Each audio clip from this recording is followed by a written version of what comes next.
Oke. Oke, sekarang kita share materinya. Oke, menjadi pasangan role model.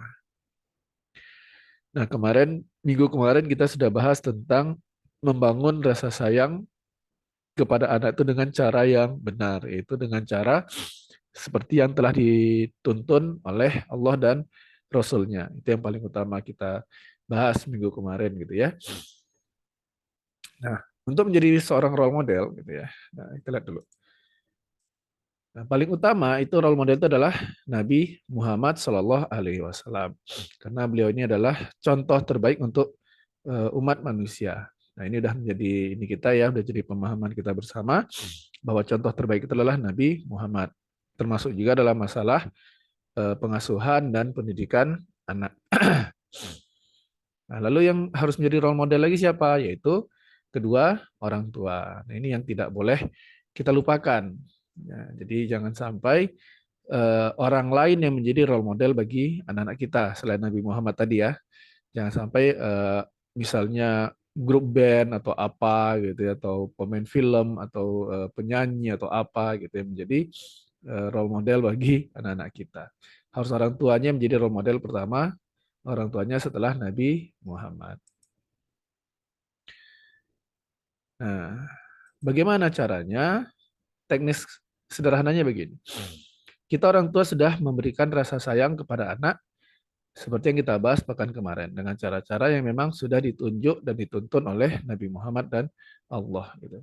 Nah, dari anak itu harus muncul rasa sayang juga, lalu harus muncul rasa percaya, harus muncul rasa hormat dan rasa kagum kepada orang tuanya. Kalau cuma rasa sayang tapi dia tidak percaya gitu ya. Kenapa nggak percaya? Bisa jadi ada kejadian gitu ya, orang tuanya suka berbohong pada dia misalnya, pada anak gitu ya. Nah, sehingga anak tuh nggak percaya sama orang tuanya. Ada nggak kejadian seperti ini? Gitu. Nah, kita sering lihat gitu ya, ada anak yang nggak hormat pada orang tuanya, nggak percaya pada orang tuanya, sehingga kalau sudah begini, ini sulit bagi orang tua untuk menjadi panutan bagi anaknya, sulit menjadi role model bagi anaknya. Nah, ini yang harus kita tumbuhkan pada anak itu, rasa sayang, rasa percaya, rasa hormat, dan rasa kagum kepada kedua orang tuanya. Kalau ini sudah muncul, barulah orang tua itu bisa menjadi the best role model bagi anaknya. Setelah Nabi Muhammad tetap ya, bukan melebihi Nabi Muhammad. Nah, bagaimana caranya supaya timbul rasa sayang, rasa percaya, rasa hormat, dan rasa kagum ini? Nah, ini akan kita coba sharing di pertemuan pagi hari ini. Oke, nah yang pertama itu adalah menjadi pasangan yang kompak. Jadi harus dimulai dari kedua orang tuanya sendiri tentunya ya. Jadi suami istri, ayah ibu, bapak apa ayah bunda ya, ayah bunda, bapak ibu gitu ya. Umi abi itu harus kompak berdua gitu ya. Jangan sampai eh, jadi orang tua yang nggak kompak, itu akan sulit menjadi role model bagi anak-anak mereka. Nah, bagaimana menjadi pasangan yang kompak? Visi keluarga harus sama. Jadi antara ayah dan ibu, antara bapak dan ibu gitu itu harus punya visi yang sama tentang keluarga mereka. Pengennya anak-anak mereka tuh jadi apa sih? Gitu. Nah, ini tentu harus sama antara ayah dengan bundanya, antara bapak dengan ibunya. Kalau misalnya gini, yang satu pengen anaknya jadi pemimpin, ayahnya pengen anaknya jadi pemimpin. Sementara ibunya pengen anaknya jadi karyawan biasa misalnya. Yang penting hidupnya tenang, aman, gaji cukup gitu. Nah, ini kan akan berbeda nanti dalam cara pengasuhannya, akan berbeda dengan dalam cara motivasinya. Sehingga yang terjadi adalah anak akan kebingungan sendiri mana yang mau diikutin. Nah, jadi harus sama. Kalau sama-sama pengen anaknya menjadi katakanlah eh, penghafal Al-Quran, maka kedua orang tua harus sama-sama punya effort yang sama menjadikan anak mereka para penghafal Al-Quran.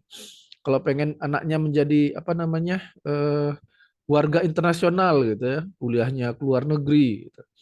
Ya kedua orang tuanya harus punya visi yang sama, punya effort yang sama, punya punya upaya dan daya yang sama dalam mengantarkan anak-anak mereka kuliah ke luar negeri. Nah, kalau ini nggak sama, ini bisa kacau nanti. Jadi harus diawali dengan visi keluarga yang sama.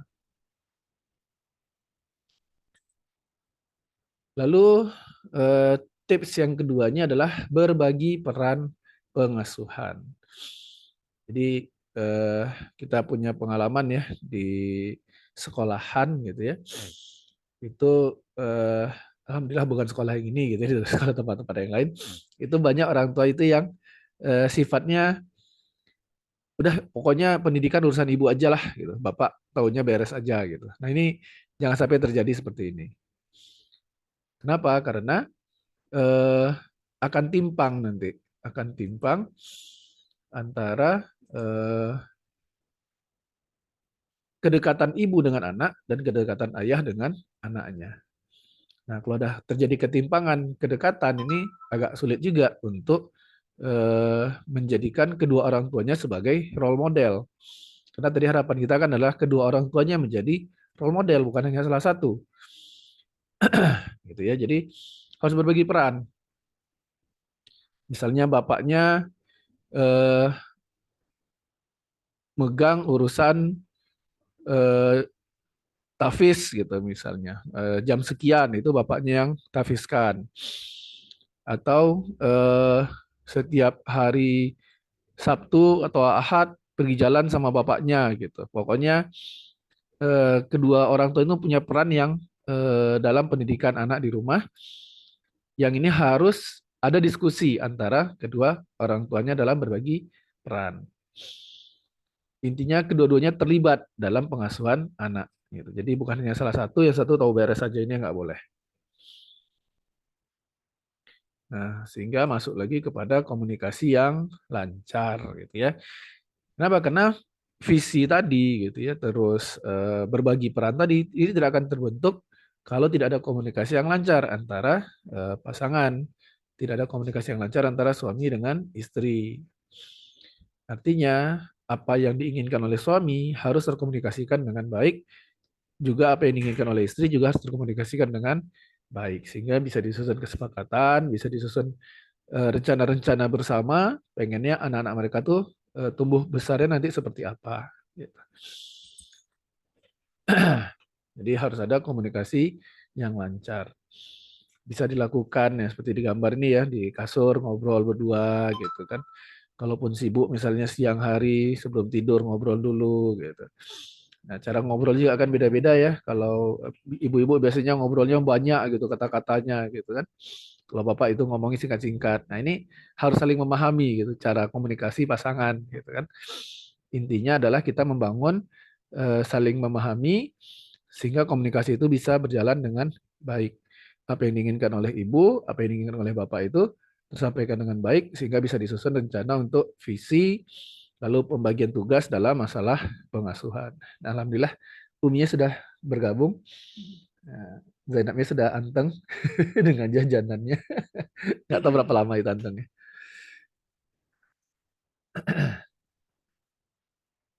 Mau lanjut? Lanjut saya dulu. Nah, ini juga ini hasil komunikasi juga di rumah ya. Sepakat dalam aturan di rumah.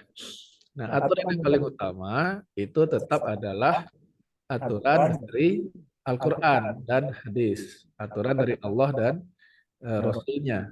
Itu yang paling utama.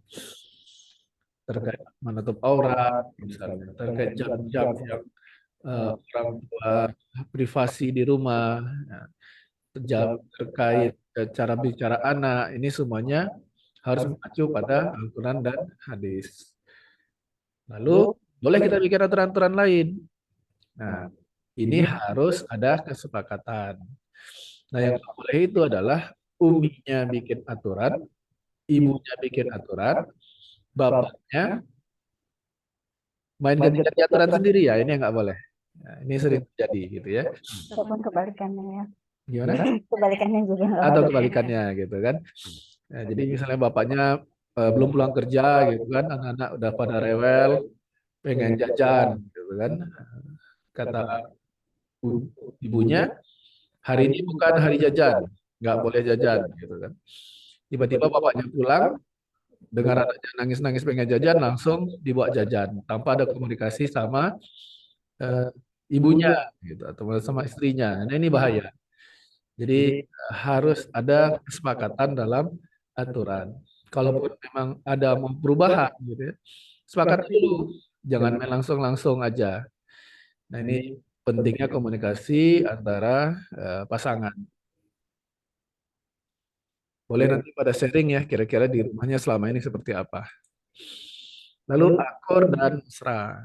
Nah, mesranya juga dalam tahap batasan yang wajar ya, bukan yang mesra yang hanya untuk suami istri gitu ya, yang diperlihatkan gitu. Tapi mesranya yang eh, dalam batas kewajaran lah.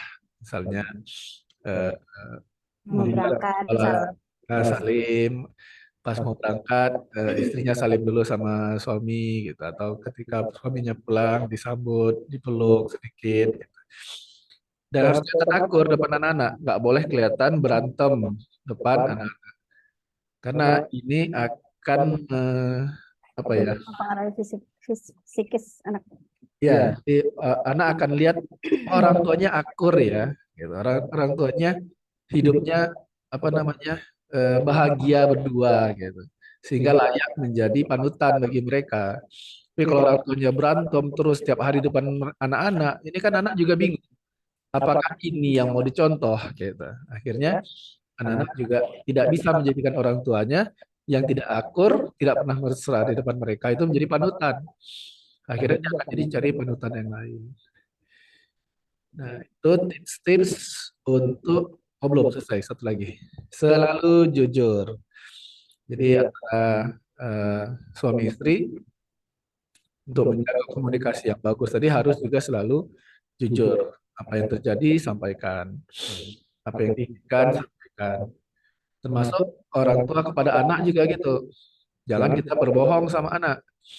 Kadang biasanya gitu ya, untuk menenangin anak supaya nggak nangis, kita nyampaikan sesuatu yang tidak benar gitu.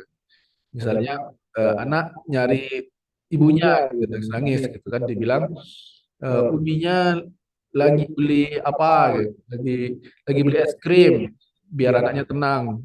Pas pulang gak ada rupanya gitu kan, itu kan berbohong jadinya ke anak. Nah, bohong-bohong kecil ini lama-lama akan bikin anak hilang percaya sama orang tuanya. Nah, ini nggak boleh. Jadi kalau emang ibunya pergi ada urusan ya udah sampaikan aja. Bu ke pasar, nggak selesai gitu. Nggak usah bilang yang lain-lain. Atau ibunya lagi ada ketemu sama kawan, udah selesai. Nggak usah tambah-tambahin. Jadi nggak perlu berbohong yang kecil-kecil terus supaya anak tenang, itu nggak perlu. Justru kita harus membiasakan anak itu dalam suasana kejujuran. Sehingga mereka juga terbiasa untuk bersikap jujur pada orang tua. Nah, ini yang tips-tips untuk menjadi pasangan orang tua yang kompak. Oke, next. Tips yang kedua adalah memaksimalkan potensi diri. Lanjut. Oke, kita lanjut ya. Lanjut. Oke, jadi seperti yang kita bahas di pekan sebelumnya, manusia itu punya potensi. Ada potensi akal, potensi hati, lalu ada satu lagi potensi jasmani. Oke, gimana cara memaksimalkannya? Oke, pertama potensi akal. Potensi akal ini kita harus memaksimalkan akal kita, memahami fakta-fakta yang ada di dunia saat ini, sehingga kita bisa menjelaskan kepada anak-anak kita apa yang sebenarnya sedang terjadi di dunia ini. Contohnya gini, anak sekarang zamannya pakai gadget. Nah, orang tua harus paham gadget. Jangan sampai orang tua nggak paham gadget. Sekarang zamannya TikTok. Orang tua harus paham TikTok itu apa. Gitu. Harus tahu fakta-fakta TikTok itu seperti apa. Kalau orang tuanya nggak tahu faktanya TikTok seperti apa, ini kan bakal kecolongan. Lalu kita harus tahu fakta sekarang ini dunia pendidikan itu seperti apa, supaya kita tahu cara ngedidik anak kita supaya tidak terkena yang negatifnya. Jadi harus selalu mencari fakta-fakta terbaru yang ada, sehingga kita bisa memfilter fakta yang perlu kita sampaikan kepada anak-anak kita. Nah, kalau kita mau lihat ya di dunia barat sekarang itu namanya pendidikan itu bisa dibilang udah hancur lebur lah dengan berbagai kebebasan yang mereka usung. Nah, kalau ini kita biarkan, maksudnya anak-anak kita biarkan bebas juga ya, dengan alam pendidikan yang seperti sekarang, itu anak-anak kita bisa jadi tertular juga, gitu, terpapar dengan kebebasan yang seperti di barat. Sehingga kita harus paham apa yang terjadi, apa yang perlu kita sampaikan kepada anak, gimana kita memfilternya. Nah, ini kita memaksimalkan potensi akal kita. Lalu kita juga harus mampu memotivasi akal anak kita dengan kalimat-kalimat motivasi akliyah. Kalimat motivasi akliyah ini seperti apa? Ini kita ambil dari Al-Quran dan hadis yang sifatnya memotivasi akal. Contohnya seperti eh, perputaran bumi adalah tanda-tanda bagi orang yang berakal. Itu nanti kita gunakan untuk memotivasi akal mereka. Artinya apa? Allah itu telah memberikan tanda-tanda bagi orang yang berakal. Artinya anak kita harus menggunakan akal mereka untuk memahami pencipta mereka. Contoh-contohnya seperti itu. Nanti kita bahas lebih jauh. Nah, itu untuk memaksimalkan potensi akal. Next, potensi hati. Nah, kemarin sudah kita bahas bagaimana cara membangun rasa sayang kepada anak kita dengan cara yang benar. Nah, ini harus kita lakukan kepada anak kita. Lalu diperbanyak sentuhan fisik kepada mereka, dipeluk, diusap kepalanya, gitu kan. Lalu apa namanya, sering interaksi sama mereka. Ini untuk membangun kedekatan hati antara anak kita dengan orang tuanya. Lalu bisa juga kita misalnya apa namanya, oh ya itu memotivasi dengan bahasa-bahasa nafsiyah, bahasa-bahasa nafsiyah gitu ya. Contoh-contoh bahasa nafsiyah itu sama kita ambil dari Quran dan hadis. Contohnya seperti anak yang berbakti pada orang tuanya itu mendapatkan surga. Nah, seperti seperti itu gitu. Kita gunakan bahasa-bahasanya sehingga mereka semakin terpaut hatinya dengan orang tuanya. Karena kalau sudah terjadi keterpautan yang kuat, itu orang anak itu pasti nurut aja apa yang dikatakan orang tuanya. Potensi hati. Oke, potensi jasmani. Nah, ini orang tua harus bisa menunjukkan sebagai eh, sosok yang serba bisa depan anaknya gitu. Jadi eh, kalau anak misalnya bisa manjat pohon, bapaknya harus nunjukin bisa juga panjat pohon gitu. Berusaha. Berusaha lah gimana caranya gitu supaya ada rasa kagum itu, gitu. Ada rasa terpesona. Oh ternyata orang tuanya hebat gitu. Atau misalnya belajar origami gitu kan, anak belajar origami, orang tua juga harus bisa. Gitu. Belajar gambar, orang tua juga harus bisa gitu. Sebisa mungkin. Gitu. Mau latihan duluan sebelum itu boleh juga. Gitu. Boleh kasih tips ya. Nah, silakan. Kalau pengalaman Uminya, kadang-kadang anak minta belajar menggambar kan. Uminya nggak pandai gambar kayak abinya. Abinya ada skill gambar, Uminya nggak ada. Kadang-kadang kita mengakalinya dengan kita buka YouTube bareng, menggambar bareng. Jadi bikin tutorial, anak kita di sebelah ikutan menggambar, kita juga menggambar. Kita menunjukkan di situ, walaupun mungkin kita belum sehebat mereka-mereka yang bisa eh, menggambar, tapi ada usaha kita di situ untuk menuntun anak kita, mendampingi dia dalam aktivitasnya gitu. Jadi kebersamaan itu ada di situ. Terus untuk role modelnya juga apa ya, dipertahankan gitu kan. Anak tetap merasa dia dapat perhatian uminya gitu. Karena seringkali misalnya anak minta bikin poster gitu, lomba muharam atau apa ya. Uminya tuh les gitu. Aduh, mikirnya kayak gimana ya idenya gitu. Akhirnya kita buka YouTube bareng, kita cek-cek bareng kira-kira mana model yang bisa dibikin. Terus kita sharing bareng, ngerjain bareng gitu. Setiap poster itu. Jadi setiap tahun pengalaman Om ini udah berapa 3 tahun berturut-turut anak-anak ikut lomba poster dan mereka selalu antusias karena join bareng ngerjainnya sama Umi, terus menghabiskan waktu sama-sama itu nagih-nagih terus gitu loh. Kadang-kadang kalau belum sempat kitanya tetap aja ditagih saking mereka menikmati kebersamaan itu. Jadi ya ini yang kita usaha maksimalkan gitu kan, potensi ketika fisik kita bisa berada dengan mereka, apalagi kalau kebutuhan akan kasih sayang mereka bisa terpenuhi juga gitu. Nah, gitu aja sih kalau sedikit kasih tips ya soal itu. Kadang kita juga manusia biasa nggak bisa di semua lini kita bisa, tapi minimal ada usaha kita yang mengarahkan bahwa kita juga eh, sama dengan anak kita berusaha juga untuk bisa eh, apa ya, pandai di bidang-bidang tertentu gitu. Oke, tadi ada secara fisik gitu ya. Nah, ini memang salah satu yang utama juga bahwa kita sebagai orang tua tuh harus hadir secara fisik gitu ya. Nah, ini yang sering kita lakukan juga.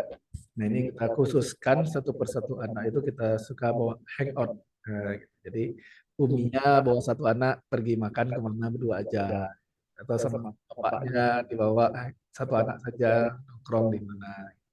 Jadi secara fisik itu kedekatannya itu ada, bapaknya ada hadir untuk mereka secara personal, apa maksudnya secara pribadi satu-satu gitu ya, nggak rame-rame, tidak berbagi perhatian. Naomi juga melakukan itu sehingga anak-anak itu secara eh, hatinya semakin tertaut gitu kepada buminya atau kepada abinya, karena mereka merasa diistimewakan gitu kan, dibawa makan berdua sendiri aja sama abinya atau sama uminya gitu. Nah, ini yang kita lakukan sehingga anak itu memang merasa diistimewakan. Nah, ini akan semakin menimbulkan rasa hormat, rasa kagum kepada orang tua. Ini untuk kita memaksimalkan potensi akal, hati, dan fisik. Oke, lanjut tips yang ketiga, membangun karakter diri. Albiah KU. Nah, ini jadi dari sekolah anak-anak ya, dari Khairul Ummah. Kita ada yang namanya Albiah KU. Albiah Khairul Ummah. Albiah ini adalah kebiasaan-kebiasaan yang kita lakukan dalam sehari-hari.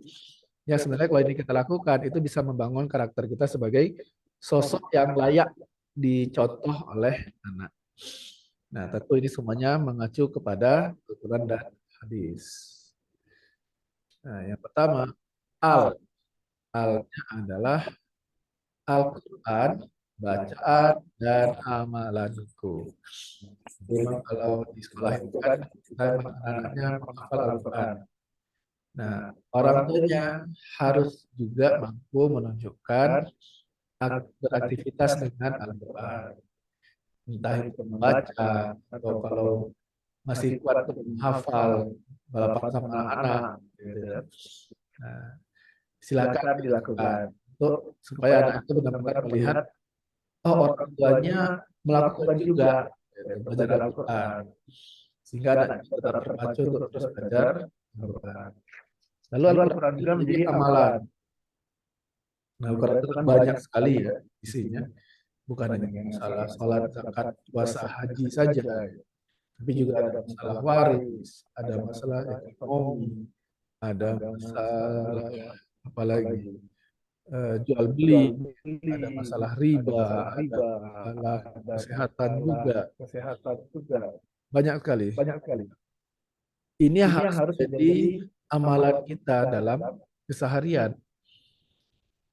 Inilah yang menjadi salah satu sumber peraturan di rumah tadi. Ini yang harus kita lakukan di rumah. Lalu bersih B, kan albiah. B, bersih diri dan lingkunganku. Jadi kita contohkan sebagai orang tua terutama ya, harus bersih. Rumah harus selalu bersih, harus selalu rapi. Sehingga anak terbiasa dengan hidup bersih dan rapi juga. Dan anak terbiasa untuk membersihkan, bukan cuma tahu beres aja gitu. Nah, ini harus kita bangun kebiasaan di rumah untuk sama-sama membersihkan rumah, sama-sama membereskan rumah, diri sendiri harus bersih, rajin mandi pagi, mandi sore, segala macam. Ini harus kita biasakan di rumah, harus kita bangun kebiasaan ini. Ibadah sepanjang hayatku. Nah, ibadahnya apa saja?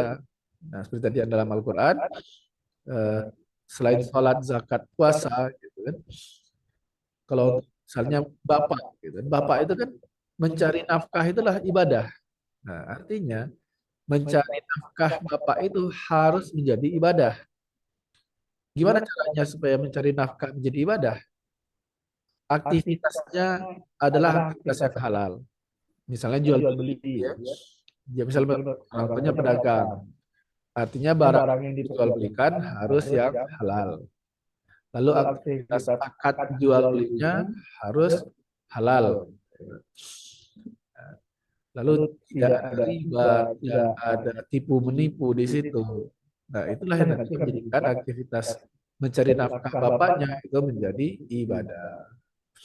Ibunya juga gitu, bersosialisasi, misalnya kan. Sosialisasi itu kan ibadah. Tapi sosialisasi seperti apa? Kalau menggibah, jadi dosa kan gitu. Tapi kalau sosialisasi, tapi misalnya belajar masak, gitu kan sama-sama, terus belajar bikin kerajinan tanpa menggibah gitu ya, dia kan bisa menjadi ibadah. Tanpa menggibah gitu ya, dia kan bisa menjadi ibadah. Hah? Dan belajar Quran. Belajar Quran, belajar tahsin gitu kan. Nah, itu kan bisa menjadi ibadah. Bukan bukan menjadi aktivitas maksiat. Kalau dia ada aktivitas maksiatnya, nah ini tidak menjadi ibadah. Nah, artinya memang kita harus selalu ikut aturan dari Al-Quran dan hadis. Lalu ahsan, perkataan dan perbuatan. Nah, jadi perkataan di rumah harus ahsan. Perkataan yang bisa membesarkan jiwa ya. Jadi kalau misalnya anak-anak melakukan aktivitas, kadang-kadang aktivitasnya itu sebenarnya bikin kita geram ya. Misalnya gitu, nyoretin tembok gitu kan. Walaupun tingkah itu bikin kita marah, cara kita menyampaikan sama anak tetap dengan cara yang positif. Coret-coret dia bawa krayon, coret-coret gitu kan, coret-coret tembok, kan langsung tepuk jidat tuh, astagfirullah gitu ya. Cuman ketika negur anak itu tetap dengan cara yang baik, tetap dengan komunikasi yang membesarkan jiwa dia gitu. Wah, luar biasa, udah pandai nulis ya, hebat, gambarnya bagus. Bakal lebih bagus lagi kalau di buku gambar nih. Ini ada buku gambar besar gitu kan. Bisa coret-coretnya di sini kan, lebih cantik lagi nanti, bisa dilihat-lihat lagi. Kalau di tembok kan nanti kita harus cat ulang gitu. Tetap kita ngasih selain pandangan positifnya juga efek yang ditimbulkan ketika anak melakukan hal tersebut gitu ya.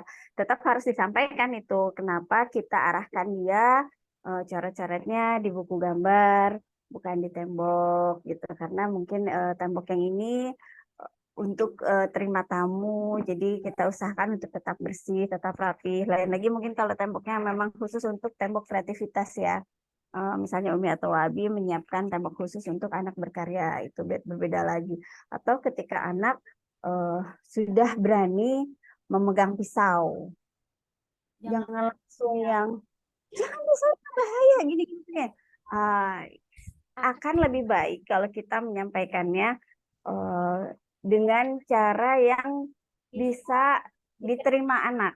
Misalnya gini, kita tukerlah pisaunya pakai pisau roti gitu. Udah siap nih motong-motong, udah pede motong-motong gitu kan, udah berani. Oke, pisaunya gini ya, kita tuker ya. Kita motong apa? Motong gue. Ayo kita motong gue gitu. Nah, seperti itu. Jadi anak itu tidak jiwanya itu tetap dalam kondisi yang baik ya. Kadang anak kan langsung shock ya kalau misalnya ketika dia megang pisau, gitu langsung dia langsung gitu kan. Itu nggak bagus buat perkembangan mental dia gitu. Jadi kita tetap usahakan ketika dia melakukan sesuatu yang itu bahaya atau misalnya buat kita eh, agak-agak mengkhawatirkan atau gimana, tetap dicari dulu nilai positifnya anak apa gitu ketika melakukan itu. Numpahin air misalnya kan, lagi bawa gelas terus numpahin air. Masya Allah, kenapa deh airnya kok bisa tumpah?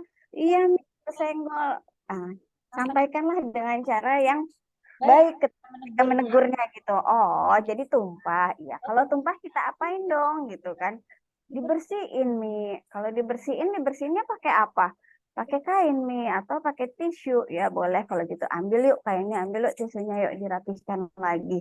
Dirapikan lagi. Jadi ya istilahnya penyampaian walaupun kita marah, usahakan itu tetap dengan nada yang biasa-biasa saja, dengan nada yang tidak tinggi, tidak buat dia tersentak atau kaget.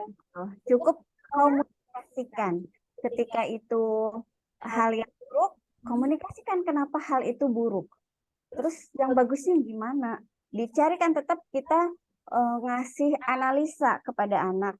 Jadi ketika dia melakukan sesuatu itu dianalisa, bagusnya apa, jeleknya apa, solusinya gimana. Dan itu biasanya kalau untuk anak yang masih kecil, kita masih arahkan. Misalnya kayak tadi ya numpain air, kalau numpain air efeknya apa? Kalau orang lewat bisa jatuh. Terus apa? Solusinya apa gitu biar orang itu nggak jatuh atau air yang tumpah itu bisa rapih lagi ya. Ambil kain untuk ngebersihinnya gitu. Lain lagi ya itu ketika pembiasaan analisa menganalisa sama anak dan membiasakan kita berkata baik kepada anak, nanti semakin besar mereka akan pandai mencari solusi sendiri. Jadi ya kalau yang Umi alami ya selama ini ketika kita banyak memberitahukan hal-hal menginformasikan perbuatan-perbuatan yang ringan-ringan di sekitar rumah, kita analisa, kita katakan yang baiknya apa, yang buruknya apa, terus solusinya gimana. Itu akan berpengaruh kepada proses belajar mengajarnya dia. Jadi sama ini Umi Ujian itu jarang mendampingi anak ya. Maksudnya kita bertanyanya harian gitu kan. Ada kesulitan nggak di sekolah, terus mereka laporan tugas-tugas mereka dan efeknya ketika mereka ujian, ketika kita tidak bisa mendampingi pun untuk belajarnya, mereka bisa menyelesaikan problem-problem itu gitu. Jadi pas Uminya waktu itu lagi kondisi yang bed rest dan segala macam gitu ya, anak-anak belajar sendiri, sesekali aja ditanya gitu. Tapi pas ujian mereka, Umi, aku dapat nilai sekian, Umi aku dapat nilai sekian. Nah, seperti itulah. Jadi seenggaknya ketika pembiasaan baik dimulai dari kecil, perkataan-perkataan kita yang membesarkan jiwa mereka. Nah, nanti untuk kedepannya itu akan banyak mempermudah kita juga sebetulnya ke depannya gitu. Terasa ya. Jadi kayak cheat code. Ya, jadi kalau ini ya, belakangan banyak yang mengeluarkan penelitian kalau anak itu dibentak itu merusak sel otak segala macam gitu. Nah, kita tuh sebagai umat Muslim itu udah lebih enak sebenarnya. Emang secara gaya bicara anak itu memang sudah dicontohkan oleh Rasul gitu kan. Lalu kalimat-kalimatnya pun udah dikasih contoh juga.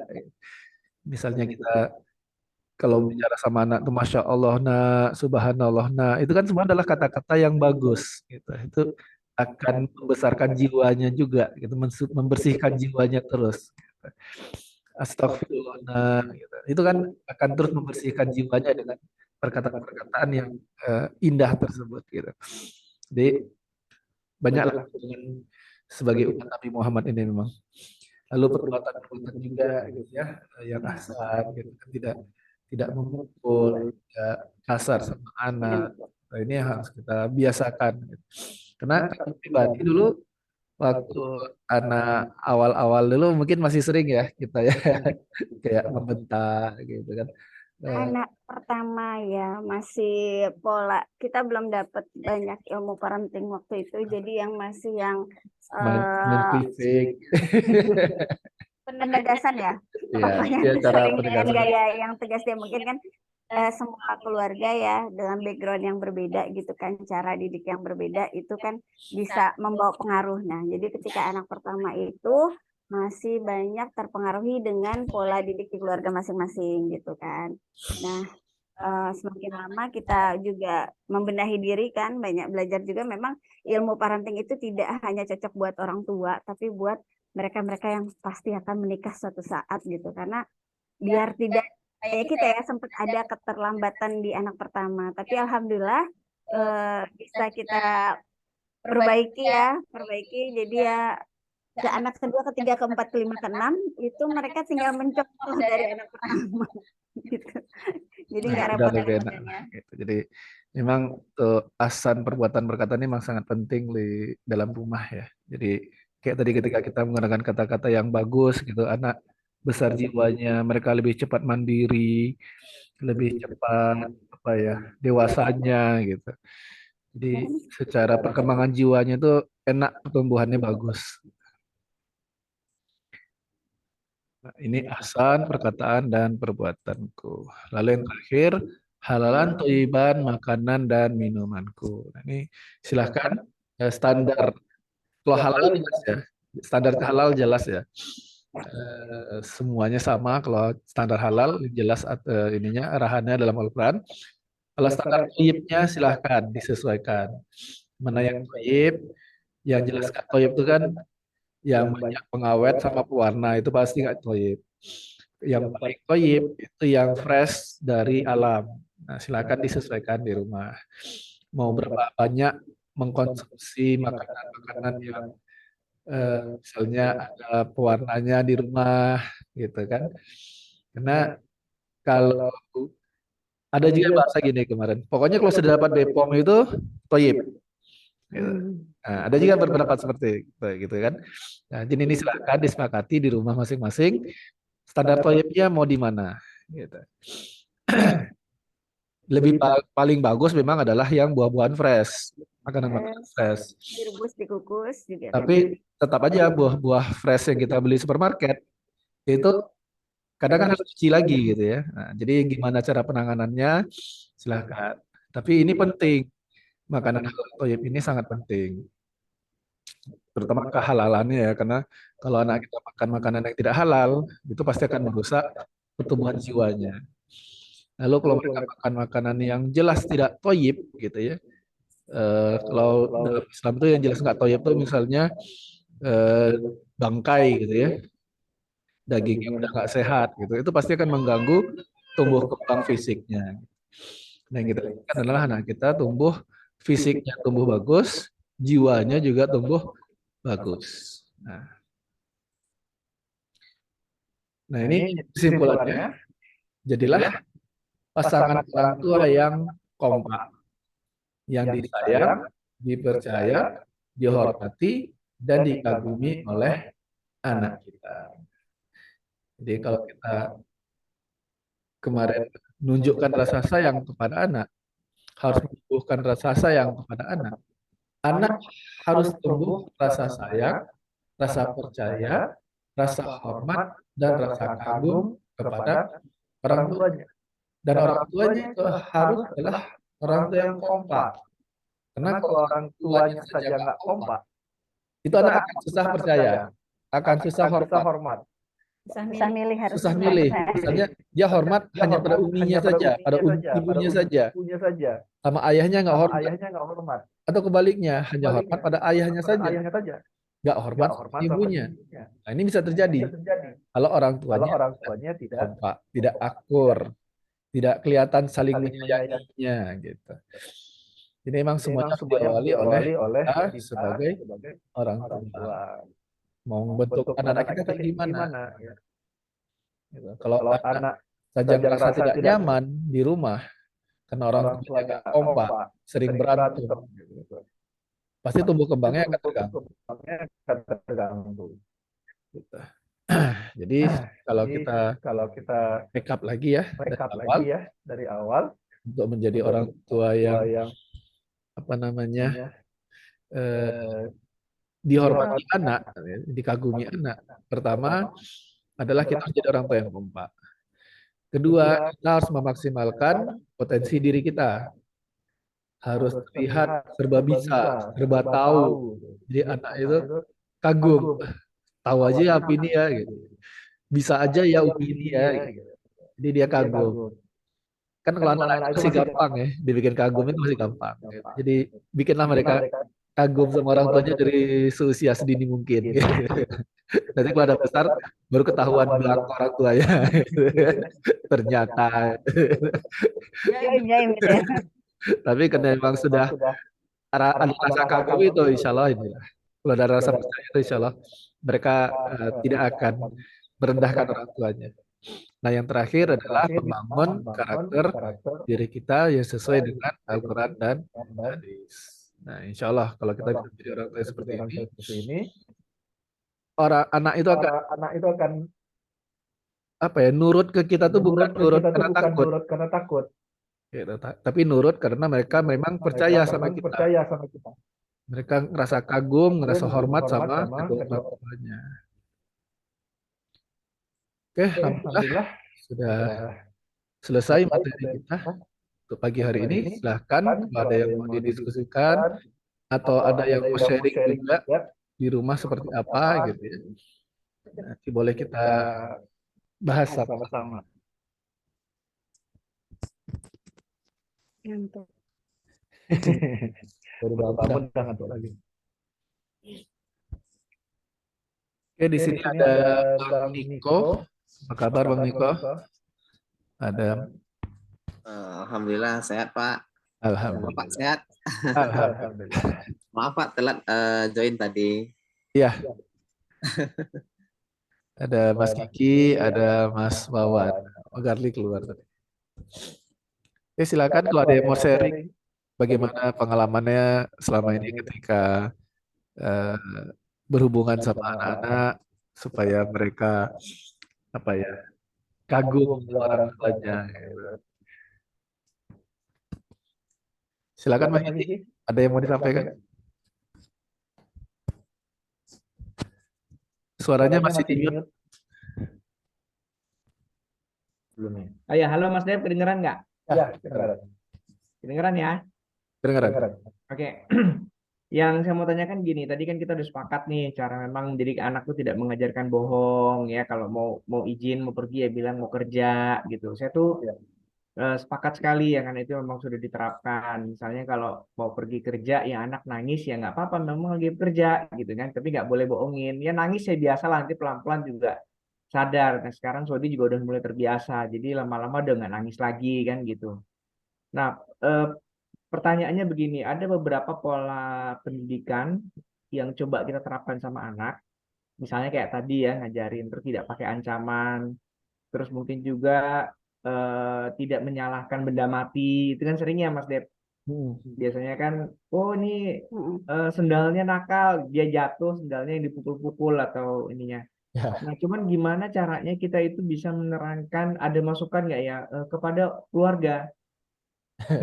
Nah, iya, kami pernah mengalami dulu sedikit. Jadi kayak misalnya nih orang tua yang bahkan bahkan mertua gitu ya, mertua ataupun saudara kakak ipar gitu ya. Misalnya eh, mungkin dianggapnya lucu gitu ya, mungkin dianggapnya lucu kayak kak Sodi ini kan sayang sekali sama kakeknya gitu. Terus kakeknya tuh pura-pura dipukul gitu pakai tangan. Wah, kok nih kakeknya dipukul? Nanti Sodinya ngebelain kakeknya gitu kan. Tapi buat saya itu kan tidak mendidik karena mengajarkan kekerasan gitu kan. Terus Nah, terus terang aja gini, saya juga mungkin mungkin terus terang saja eh, apa ya, Saudi itu kan main main handphone ya, kadang-kadang main handphone dalam kondisi tertentu, walaupun pilihan handphonenya itu apa yang dia tonton kita batasin, karena kita harus paham betul mainannya kayak yang harus kenal warna atau apa. Tapi kan ponakan-ponak sepupu-sepupunya tuh mainnya tuh main main gamenya itu game apa FF atau apa Ya, gitu ya. Nah itu saya marah, maksud saya bukan marah, saya larang semua saudara itu nggak boleh. Sodi tidak main game itu, jadi di di apa namanya jangan diinsalin lah, jangan diajarin main gitu kan. Kalau memang sayang sama Sodi gitu.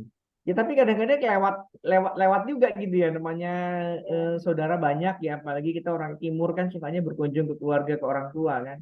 Nah itu buat saya sih agak dilematis karena satu sisi ya keluarga gitu, atau misalnya kalau di saya itu kalau di mobil itu ada rule-nya, nggak boleh pegang handphone, nggak ada main handphone, mau siapapun tuh nggak boleh, mau Saudi mau anak-anak aku tuh nggak ada. Jadi kalau di mobil ya kita ngobrol gitu kan. Nah, tapi nanti tiba-tiba mertua udah nih main aja di game gitu kan. Aduh itu udah, aduh gitu kan.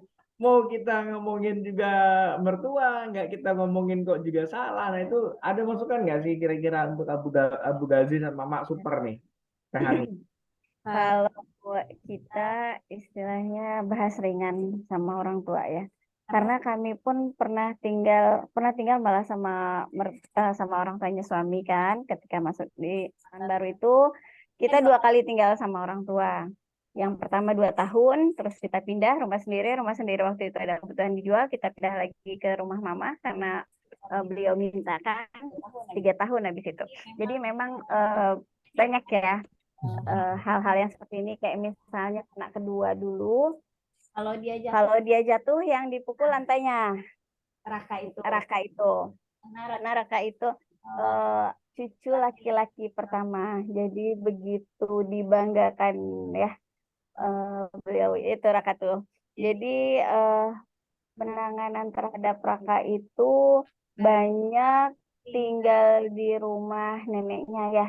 Tentu pola asuh nenek sama orang tua berbeda ya. Orang tua itu biasanya lebih ke tegas, eh, lebih strong edukatif gitu. Sementara kalau dengan nenek atau kakek biasanya lebih ke dimanjakan. Jadi beberapa kali kita memang ada penyesuaian ketika udah pindah rumah sendiri gitu ya, dengan sedikit behaviornya Raka ya. Jadi waktu itu kita obrolin lah sama neneknya, sama kakeknya terkait habits-habits yang kita bolehkan dan kita tidakkan sama anak.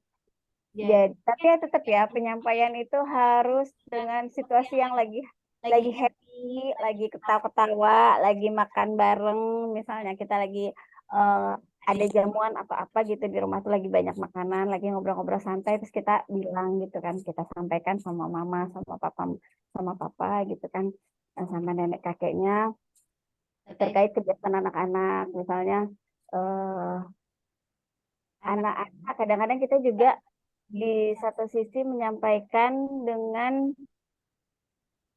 kepada anak dekat mereka misalnya gitu. Jadi menyimak apa yang sebenarnya kita coba terapkan sama anak-anak. Seperti masuk kamar itu jam 9 malam sudah harus masuk kamar. Jam 9 malam itu sudah harus masuk kamar. Tidur nggak tidur udah harus masuk kamar jam 9. Terus habis azan itu harus segera sholat. Kalau Isya terus segera sikat gigi, kita beraktivitas di kamar gitu kan. Nah, seperti itu. Jadi paham paham sedikit-sedikit lah ya nenek sama kakeknya. Terus yang terkait rules-rules yang ini sih lebih ke rules-rules yang bertentangan dengan gaya hidup kita yang paling kita buat sampaikan ya. Ya tetap ya mesti sambil santai, sambil apa, bukannya apa-apa mah, pak gitu kan, bukannya apa-apa nenek, kakek gitu kan. Karena kita mencoba menerapkan hal ini gini gini gini gitu. Kita ceritanya kayak gitu sih. Gitu kalau dari saya ya. Mbak Syuki. Kalau ya memang itu harus dibahasakan, nggak bisa kita pendam aja, nggak bisa cuma kita aja yang sampaikan sama anak, nggak mau itu. Kalau kayak gitu dia nggak akan bisa berjalan. Tetap orang-orang sekeliling dia itu harus tahu apa yang kita terapkan sama anak, dan tetap juga berusaha menjaga lingkungannya buat kondusif di saat memungkinkan lah ya. Pasti ada saat-saat yang tidak bisa kondusif gitu kan, apalagi kalau ada orang baru atau segala macam ya. Tapi memang saran saya tetap itu harus dibahasakan kepada nenek dan kakeknya soal apa-apa yang biasa kita usahakan untuk diterapkan pada anak gitu. Jadi lama-lama akan juga memang tidak dipungkiri ya, mungkin ada titik-titik yang apa ya, bakoknya tidak mau mengalah ya, kakek atau nenek kan kita maklumin aja di titik mana yang mereka tidak bisa mengalah, beliau tidak bisa mengalah, ya udah kita siasati dengan hal yang lain gitu loh. Begitu kalau kalau dari kakek emang karena juga soal keluarga besar nih kata bersosialisasi ya, nggak cuma sama keluarga kecil, tentu ada keluarga besar apalagi sering bertemu. Nah kalau sama saudara-saudara yang sepermainan ya memang biasanya kita kuatkan sama anaknya. Dia biasa role-nya seperti apa, ya seperti itu. Walaupun kita ada lagi di luar, walaupun lagi banyak saudara. Misalnya dia megang HP nih, nonton apa, nonton ini. Terus ketika dia nonton tontonan yang tidak kita bolehkan, Umi kan sudah bilang, itu nonton apa? Kok nonton itu gitu. Nanti biar dia sadar sendiri dan keluar sendiri dari aplikasi atau tidak mengulanginya lagi gitu. Tapi memang tetap yang kayak gitu nggak bisa, yang namanya anak kecil ya, nggak ada kecil pun gitu ya, tetap harus berulang dan tetap harus masih dipantau. Itulah memangnya tugas orang tua ya. Tugas orang tua memang di situ memantau gitu kan, mengawasi gitu kan, mengingatkan gitu. Dan itu nggak boleh, istilahnya nggak ada istilah lelah lah di situ, memang Iya, harus penyampaian gitu secara terus betul, menerus betul. gitu. Ya. Nah, Nah, Teh, saya mau nanya gini, Teh, sama Abu Ghazi. Jadi kan misalnya kayak beberapa tuh, ya kayak tadi di mobil gitu ya. Di mobil itu kalau saya kan rule-nya jelas gitu. Di mobil itu kita nggak boleh main handphone. Mau emaknya, mau siapapun itu nggak ada. hmm. Eh, apa makanya kalau lagi bawa kendaraan tuh biasanya saya nggak balas WA atau nggak apa gitu. Berarti lagi di kendaraan. Nah, tapi kalau ada kakeknya kan lagi pergi sama kakeknya gitu kan. Kalau Sodi main handphone, aduh gitu kan. Udah dibilangin tapi ya nggak mau juga. Itu nggak apa-apa lah, kasihan gini. Aduh gitu kan. Kita mau debat juga nggak mungkin kan, tidak tidak elok gitu. Nah, bahkan satu kejadian gini, Mas Beb. Saya mau cerita, saya mau nanya nih bagaimana pendapatnya orang tua hebat gitu ya. Jadi kemarin tuh ada satu kejadian di rumah mertua yang sangat tidak mengenakan. Jadi ceritanya itu kan kakak ipar kan masih tinggal sama mertua gitu. Saya cerita sedikit gak apa-apa ya Mas Dep ya? Ya nggak apa-apa, nggak apa-apa. Kita sharing Oh aja. ya, sharing aja ya. Jadi eh waktu itu kita nginep di sana ceritanya, malam malam minggu tuh kita nginep di sana. Terus paginya tuh kakak ipar itu ngajak anaknya tanya Sodi main apa? Main FF katanya.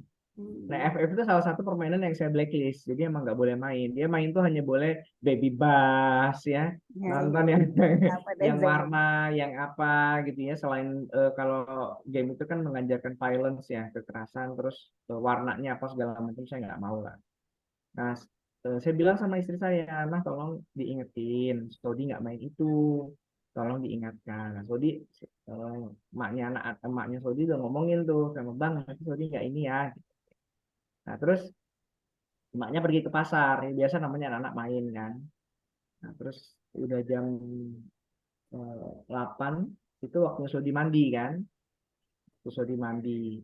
Jadi saya ambil, ternyata Sodi itu didownloadin game FF. Itu didownloadin game FF dan lagi main itu. Jadi terus saya panggil, ayo dek mandi gitu kan. Nggak mau, dia masih mau main, jadi tantrum gitu kan. Jadi kecanduan gitu kan. Mau. Nah, tapi saya bujukin mau lah dia digendong. Saya ngomong kan sama kakak ipar, eh, Bang Don, maaf Bang Don, tolong ya Sodi jangan dimainin, jangan didownloadin game ini, jangan mainin game FF. Marah kakak iparnya, tersinggung berat. Loh, jadi kau salahkan abang katanya kan? Loh, bukan maksud saya, Sodi itu enggak ini. Itu kan anaknya minta, langsung itu dia ngepelin tangan, jadi mau berantem fisik. Astagfirullah, Jadi emosi pula ya. langsung ditahan sama padahal saya udah ngomong baik-baik maksudnya ya saksi semua juga memang kakak iparnya agak temperamen, memang orangnya temperamen lah. Terus eh, langsung mertua tahan kan, mertua tahan. Terus terang aja saya dibentak kayak gitu saya nggak takut ya. Jadi saya dibentak gitu, masya Allah itu malu juga. Tapi saya bilang apa? Saya bilang kan, saya apalagi depan anak saya merasa memperjuangkan untuk anak saya kan. Saya ikutan marah gitu kan. Saya bilang dia mau pukul fisik, oke saya bilang bang, pukul pipi saya, abang masuk penjara. Saya bilang pukul saya. Itu kita, wow, dia teriak-teriak kan. Saya istri lagi pergi ke pasar ceritanya. Nggak Gitu. tahu dia. Jadi begitu pulang, oke, saya bilang kita pulang, ya, kita pulang. Wow, tuh kata ibu orang marah sampai untuk kaca gitu, untuk kaca, sampai tangannya berdarah. Saya nggak ngerti juga sih kenapa. Terus ibu mertua tuh udah nangis-nangis gitu kan. Itu nah saya pulang. Terus saya nggak takut ya sama manusia itu, saya nggak pernah takut. Ya maksudnya ya nggak takut lah sama manusia kan, nggak mungkin takut sama. Apalagi saya merasa memperjuangkan untuk pendidikan anak saya kan gitu. Terus singkat cerita, eh, mertua itu bilang sama saya kan, udahlah, eh, damai aja. Oh enggak, saya bilang saya nggak salah. Saya nggak salah, nggak ada cerita saya bilang. Dan saya nggak takut. Mau badannya besar, mau dia tukang pukul kayak apa segala macam, nggak takut gitu ya. Tapi karena mertua terus bilang kan, saya nangis, saya minta maaf sama ibu mertua saya, minta maaf sama mertua saya. Tapi mertua saya bilang, tolonglah kamu kan adik ipar, ya, secara adab. Gitu. Lalu saya pikir-pikir ya sudahlah, ya juga benar juga sih. Ya sudah saya datang, saya tuh niatnya udahlah dengerin orang tua kan, saya kebayang kalau bapak saya sendiri ngomong kayak gitu gimana. Oh, tapi ini ceritanya rame gitu loh Mas Ded. Akhirnya saya minta maaf apa segala macam, belum pengen ngajak berantem atau ngajak berantem memang dodol banget gitu. Tapi seperti itu gitu loh Mas Ded. Dan ini yang kemudian eh, saya khawatirkan karena kita punya peraturan yang berbeda dalam mendidik anak. Jadi kita tuh mau menegur dengan cara yang baik pun itu orang bisa tersinggung gitu kan. Itu saya tegur dengan yang baik. Bahkan saya bilang begini, katakanlah kata-kata saya mungkin agak tinggi, nada saya agak tinggi gitu ya. Tetap aja nggak pantas dia balasnya kayak gitu. Ngajak berantem fisik. Kan gitu kan. Mas Diki Walaupun ini saya orangnya sangat lembut. yakin bahwa saya nggak sampai mertua saya tuh nangis-nangis yang ibu mertua bilang Kiki tuh nggak pernah ngomong kasar gini gini gini gitu kan.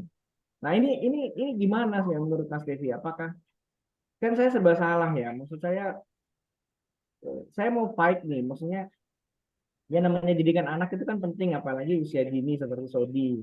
Ya. Ya. Terus mau kita dan sekarang semua keluarga jadi tahu karena kaget sekali kan lihat saya tuh bisa marah gitu ya. Dan sekarang tuh semua game FF di handphone semua sepupu tuh udah gak ada. Oh, efek baiknya ya. Efek baiknya gitu kan. Ya memang Ada juga hikmah di balik. salah satu efek baiknya kata ipar sekarang juga jadi baik, jadi sholat ya, tentunya nggak mau sholat, mungkin kaget juga ya.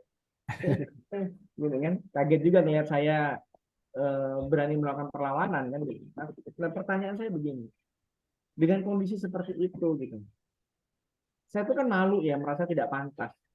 Kok orang saya mau didik anak saya tegur baik gitu ya, saya dimarahin udah aja fisik gitu, dan tangan saya juga udah mulai ngepel itu. Ya. Terus, nah itu bagaimana menurut Ustadz Abu Ghazi sama Mustafa?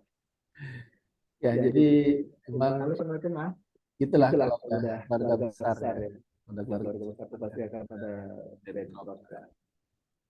kita sama. Kita juga Pada pada kumpul keluarga besar itu pasti ada aja gitu.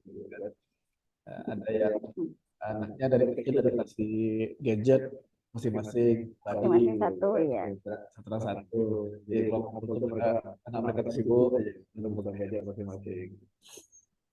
Ya kita mau bilang, nah jangan dekat-dekat mereka. Itu kan begitu juga. Seolah-olah anak saudara kita itu jadi kayak apa? Kayak virus nular. Itu kan begitu juga.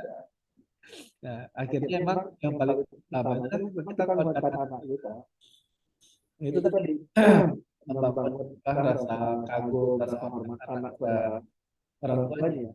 Jadi Jadi kalaupun ada hari mereka eh, sedang sedang tercemar tercemar gitu, gitu ya, ya, dengan aktivitas aktivitas saudara-saudaranya saudara-saudara yang yang lain. lain gitu. Tapi Tapi begitu begitu pulang ke pulang ke rumah, rumah, kita tinggal saya sampaikan sampaikan aja ke aja ke mereka. mereka. Ya Ya kayak kayak gitu gitu jangan jangan boleh ya, ya, jangan jangan jadi jadi kebiasaan. kebiasaan. Biasanya Biasanya enggak, enggak kalau kalau udah udah anak anak udah udah kuat kuat terpaut sama terpaut orang tua, sama orang tua itu nurut itu aja. nurut. Ya, Bahkan kan kadang aku suka kadang pakai aku suka bahasa tuh pakai nggak bahasa itu rasional nggak juga. rasional juga kan. Kadang anak tuh kok Kok dia dia boleh, boleh kan kan bukan anak bukan anak aku. api. Selesai. Selesai. Anak Karena nurut nurut aja aja udah. udah. Karena ya Ya, dia mereka mereka paham paham pendidikan pendidikan eh, bapaknya bapaknya berbeda berbeda dengan dengan pendidikan pendidikan orang orang lain lain cara cara ngedidiknya. didiknya. Jadi Jadi kalau kalau mau mau seperti seperti itu itu ya ya berarti berarti bukan bukan kena anak api. api ya. Iya, iya, iya. Tapi ya Tapi itu ya itu kita kita bisa bisa lakukan lakukan itu itu kalau kalau memang memang kita kita yakin yakin anak anak itu itu memang memang sudah sudah terikat terikat sama sama kita. kita. Kalau Kalau dia dia merasa rasa masih masih banyak banyak nggak nggak suka suka sama sama orang orang tuanya, tuanya, kita kita bilang kayak bilang gitu kayak ya gitu ya kabur kabur dia. dia. Kayak tapi kan maksudnya gini kadang-kadang kan usia Sodinya itu usia yang apa ya masih di bawah 5 tahun ya Mbak, baru 3 tahun aja belum kan? Bisa. Nah, iya, Saya maksudnya Zainab sebenarnya Ustadz, saya kan dia 2 tahun itu sudah saya lepas ASI, sudah lepas popok. Tapi ketika ke rumah mertua, kan dia karena sudah lepas ASI, kita biarkan dia nginep kalau misalnya mama mau dia nginep gitu kan, terus anaknya mau. Kan syaratnya itu aja tuh. Kalau anak sudah lepas ASI, lepas popok, dia diperbolehkan nginep nggak sama kita tidur malamnya kalau satu diminta orangnya yang punya rumah, yang kedua anaknya bersedia. Nah, Zainab bersedia, tapi kita karena tidak mau merepotkan neneknya, kita pastikan dia pampers. Alasannya biar neneknya nggak kerepotan kalau dia kebobolan kan. Jadi pernah kita ketawain tuh Zainab tuh, aku sama abinya ketawain karena dia pakai popokan. Kita ketawain Zainab pakai popok ketawa-ketawa terus dia protes, dia udah paham, dia bilang Abi Eyang katanya ini di rumah Eyang. Jadi dia tahu kalau dia pakai popok karena istilahnya biar nggak ngerepotin Eyangnya gitu. Itu usianya baru 2 tahun lebih ya, jadi anak sebetulnya sudah iya, paham ya, intinya kita kasih kan udah kita apa ya sounding dulu gitu, jadi dia paham gitu untuk itu di situasi iya. mana dia Maksud saya ada di sih kayak, rumah dan kayak, nggak kayak di luar. kayak gini, Teh. Kalau saya sih kayak gitu memang itu masih bisa kita kontrol ya. Tapi Mm-mm. yang di luar misalnya kayak Sodi nih pergi ke rumah yang mertua kan kakek neneknya. Terus pas mau pulang itu nangis kan, nangis. Kakek kakek biasa lah agak melankolis gitu kan. Nah, kalau saya sih selalu ngajarinnya itu ya udah nggak apa-apa dia nangis ya nggak apa-apa tinggal dari dada pamit ya pamit baik-baik Mm-mm. salam salim sama semua orang cium tangan gitu kan pamit kalau dia nangis. Tapi kalau saya ngeliatnya justru kalau keluarga yang lain kan kalau pergi diem-diem ngumpet-ngumpet gitu kan pura-pura aja pergi kemana gitu itu buat saya tuh nggak kena maksud saya jadi ngajarin bohong kan. Betul. Nah, ini yang sebenarnya memang challenge-nya itu adalah lingkungan yang tidak punya pemahaman yang sama. Kayak gitu loh. Jadi, maksudnya tadi gimana Mas? Apa tadi saya boleh diulang nggak? Saya tadi lagi terima telepon soalnya. Maksudnya kita tuh mensikapinya itu apakah kita ya kalau kita jarang-jarang ke sana kan juga nggak mungkin ya. Eh, karena kan ya namanya keluarga kan silaturahmi kan juga penting kan gitu. Ya, Ya, tetap tapi tetap anak yang anak kita yang kita kuatkan. kuatkan. Dari rumah disonding aja, Ustadz. Kalau Hmm. habits di sana seperti ini, ketika kita tidak bisa menghindari gitu kan, Iya, ya iya, tetap iya. disonding aja anaknya dari rumah. Kalau Oke, oke. temennya Siap, siap. sepupunya ngajak nonton atau apa gitu kan, kalau Oke, menurut, ya gitu aja palingan disonding dari rumahnya. oke, Ya, oke. jadi tetap kita kuatkan kuatkan anaknya. anaknya. Hubungan kita sama anak itu harus Kuat kuat banget. banget. Gitu ya. Nah, Nah, kita kita kan kan alhamdulillah alhamdulillah Sodi Sodi sekarang sekarang 2 tahun tahun lebih lebih ya, ya, belum tiga. tiga. Gitu. Terus Terus Sodi Sodi kan kan anaknya anaknya aktif. aktif. Gitu. Jadi untuk mungkin 2000 sudah paham banget, belum dekat gitu ya. Nggak apa-apa, tetap aja dilakukan terus. Intinya kita orang tua, sebagai orang tua tuh konsisten. Konsisten dengan peraturan kita di rumah, peraturan konsisten dengan apa yang kita sampaikan kepada anak. Kalau sekali dua kali dia masih pengennya ikut main sama sepupu-sepupunya gitu kan, yang kita nggak setuju, biarkan aja nggak apa-apa. Asal kita jangan konsisten. Jangan kena sudah dibiarkan sekali terus kita biarkan terus-terusan. Kita diamkan saja, enggak. Tapi kita sampaikan lagi, sampai di rumah kita sampaikan lagi. Yang kayak tadi itu nggak boleh ya. Itu sekali-sekali aja kalau lagi ada kakak-kakak, atau bahasanya yang lebih tegas sih nggak boleh. Besok-besok jangan diulang ya. Diatur aja gitu. Karena Oke. kalau kitanya sendiri menyerah, ya pasti nanti anak akan lari ke sana. Nah, jadi mau gaya saudara-saudara kita di keluarga besar itu berbeda-beda, ya pasti akan beda-beda. Nggak bisa kita tuntut mereka sama semua gaya, itu nggak mungkin. Artinya kita juga harus mengajarkan kepada anak kita gaya yang beda, nah. Terus kita ajarkan juga akhirnya. Gitu. Kayak sepupu ya ponakan yang belum nutup aurat sampai sekarang. Gitu. Ya anak-anak rasa kok mereka nggak nutup aurat, tapi mereka nggak pernah membawa itu jadi hal berantem. Kalau ketemu dia udah biar aja, paling disampaikan dikit-dikit gitu aja. Oke, terakhir saat saya mau nanya gini, kan kita tuh pengen ngajarin Saudi itu untuk terbiasa dengan masjid ya, gitu. Tapi kan sekali ke masjid itu kan larinya udah kemana-mana gitu kan. Iya. Nanti aja kalau gitu. Nanti aja dia belum siap. Nah kalau seandainya saya pakaiin tali gitu kan, ada tuh yang gelang tangan. Jangan. Gak bagus. Nah, kalau mau gini aja, Ustadz, kalau bawa Saudi itu berarti harus bawa yang asuh minimal, atau nggak bawa uminya. Jadi ketika kita sholat tetap diawasin walaupun dia lari gitu kan. Saya kepikiran tuh pakai itu rantai tangan itu kan, udah beli pula kan, tapi kok Saudinya tersiksa sekali gitu kan. Nggak bagus itu. Enggak ya. Kasihan Ustadz, oke. Jadi malah saya takutnya malah dia jadi trauma, jadi malah jadi nggak mau. Takutnya terluka harga dirinya. Kok aku diikat kayak apa gitu. Gak bagus. Saudi itu mirip Gazi lah kecilnya. Gazi itu begitu lepas lari langsung, nggak ada lihat belakang tuh, gitu kan, putar sana sini gitu. Masuk rumah orang langsung nyari dapur belakangnya. Kita ikutin terus aja dari belakang. Tapi kalau gitu pengenalan ke masjidnya kapan kira-kira baiknya? Tunggu dia siap, tunggu dia bisa kasih tahu. Iya, tunggu emang dia udah bisa tenang. Lebih utama kalau Saudi ini sebenarnya dibawa berenang, bukan dibawa ke masjid dulu. Jadi buat berenang sampai dia bisa ada tenang gitu kan. Tapi berenang ini ya, berenang emang latihan, bukan cuma main-main air gitu. Dia mulai bisa tenang, baru bawa ke masjid gitu. Karena daripada kita bawa dia ke masjid yang dia masih lari sana sini kan, ya orang juga gak nyaman dengan anak kita gitu kan, malah dia diusir gitu kan, malah diusir gitu, malah jadi trauma ke masjid. Iya gitu. betul. Kacau, gitu.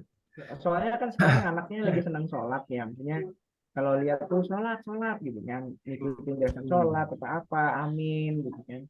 Jadi kan kita pengen ini, cuman ya bener sih, ya udah oke, nanti kita tungguin siapin dulu berarti ya Mas ya. Atau kalau mau ya dibawa sholatnya jam-jam sholat sunat yang masjid kosong gitu. Sehingga jam duha gitu kan, ajak sholat ke masjid. Masjid buka ya jam itu kan. Biarlah dia lewat gitu, masjid kosong tuh gitu. Bisa juga, itu lebih aman lah daripada pas sholat ini kan, sholat pakai diretein ya. Iya. Jadi keluar masjid kosong itu kan nggak banyak pengaruh negatifnya gitu, nggak banyak kalimat-kalimat negatif. Karena kasihan anak-anak kita bawa ke masjid, tapi sama orang lain malah diomelin, dibentakin gitu kan. Kasihan dia, malah nanti malah trauma ke masjid. Ini udah dibeli sih padahal di rantainya gitu. Nah. Udah dibeli padahal di masjid rantainya nih. Udah itu untuk jalan-jalan main ke kebun binatang aja. Iya, Itu nanti kalau jalan-jalan ini Mas sama istri, Mas yang diikat. biar nggak kemana-mana.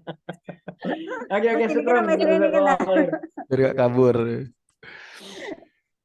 Gitu ya. Jadi emang eh, tantangan kita berat ya ketika kita punya konsep pendidikan yang berbeda gitu. Di keluarga sendiri bakal terjadi pertentangan gitu. Ketika Kita aja kita cuma ketemu sebentar aja kan ya. jadi emang paling paling ampuh tuh ya jarang-jarang ketemu. Kita bisa mantapkan anak kita dulu gitu kan, kita kuatkan mereka. Kalau udah ketemu lebih aman. Ya sama kita di rumah nggak ada TV, kan? Nggak nonton TV, tapi sampai rumah eyangnya seharian tuh depan TV. Iya, Ya betul. udah, mau dilarang juga eyang yang tersinggung, mbahnya yang tersinggung gitu kan. Ya sudah lah, biar aja mereka kalau di rumah mbahnya menikmati nonton TV gitu. Ya mungkin itu ya pelimpahan kasih sayang yang mbahnya kan, lagi anaknya diem kan, cucunya diem, nyalain TV, mau nonton apa katanya gitu kan. Terus diem aja lihatnya. Iya, iya. Pokoknya di jam-jam tertentu yang mereka harus tahfiz itu harus tahfiz. Mereka harus sholat itu sholat. Jamnya makan harus makan. Jamnya mandi harus mandi gitu aja. Iya. Jadi ya ketika bertamu ya poin-poinnya itu yang kita pegang aja. Oke, siap, siap. Kita lebih kuatkan hubungan kita sama anak kita, jadi mereka tetap yang benar itu mereka tahu apa yang kita ajarkan gitu. Nah, apa yang mereka jalani sama yang sama ininya mereka tahu itu bukan yang utamanya. Itu yang paling bisa kita lakukan untuk jaga anak kita dari pengaruh besar lah. Karena kalau kita shutdown sama sekali, nggak ada interaksi sama keluarga besar, itu kan salah juga. Mereka nggak kenal sepupu-sepupunya, nggak kenal orang kakek neneknya, itu kan salah. Artinya emang kita tanamkan buat anaknya aja. Yang kayak gini, ini nggak boleh lakukan ya. Sedikit toleransi lah istilahnya dalam pergaulan gitu ya. Ya kalau keluarga besar lah. Kalau pertemanan sama yang lain masih enak lah kita blok ya. Gitu kan. Nah, kalau pertemanan sih masih aman. Nanti kalau keluarga besar nih yang Nggak mungkin, itu nggak mungkin. Karena juga butuh kenal ke sana. Iya.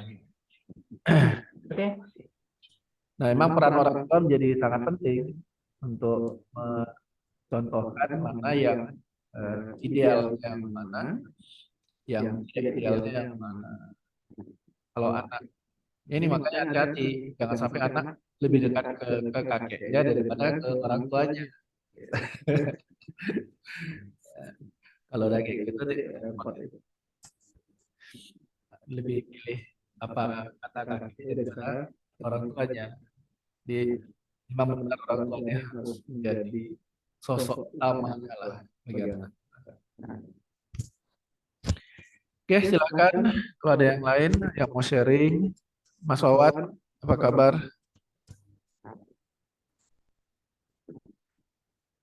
Bang Niko, boleh kalau ada yang mau diceritakan? Bang Niko anaknya berapa? Pak, halo ya Pak. Ya, anaknya berapa sekarang? Udah bertiga Pak. 3 ya, Masya Allah. Gimana pengalamannya? Pernah ngalamin hal yang sama nggak dengan keluarga besar?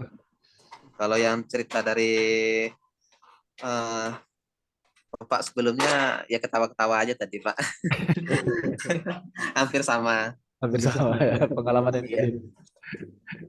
begitu. Ya, memang ada ini Pak sedikit juga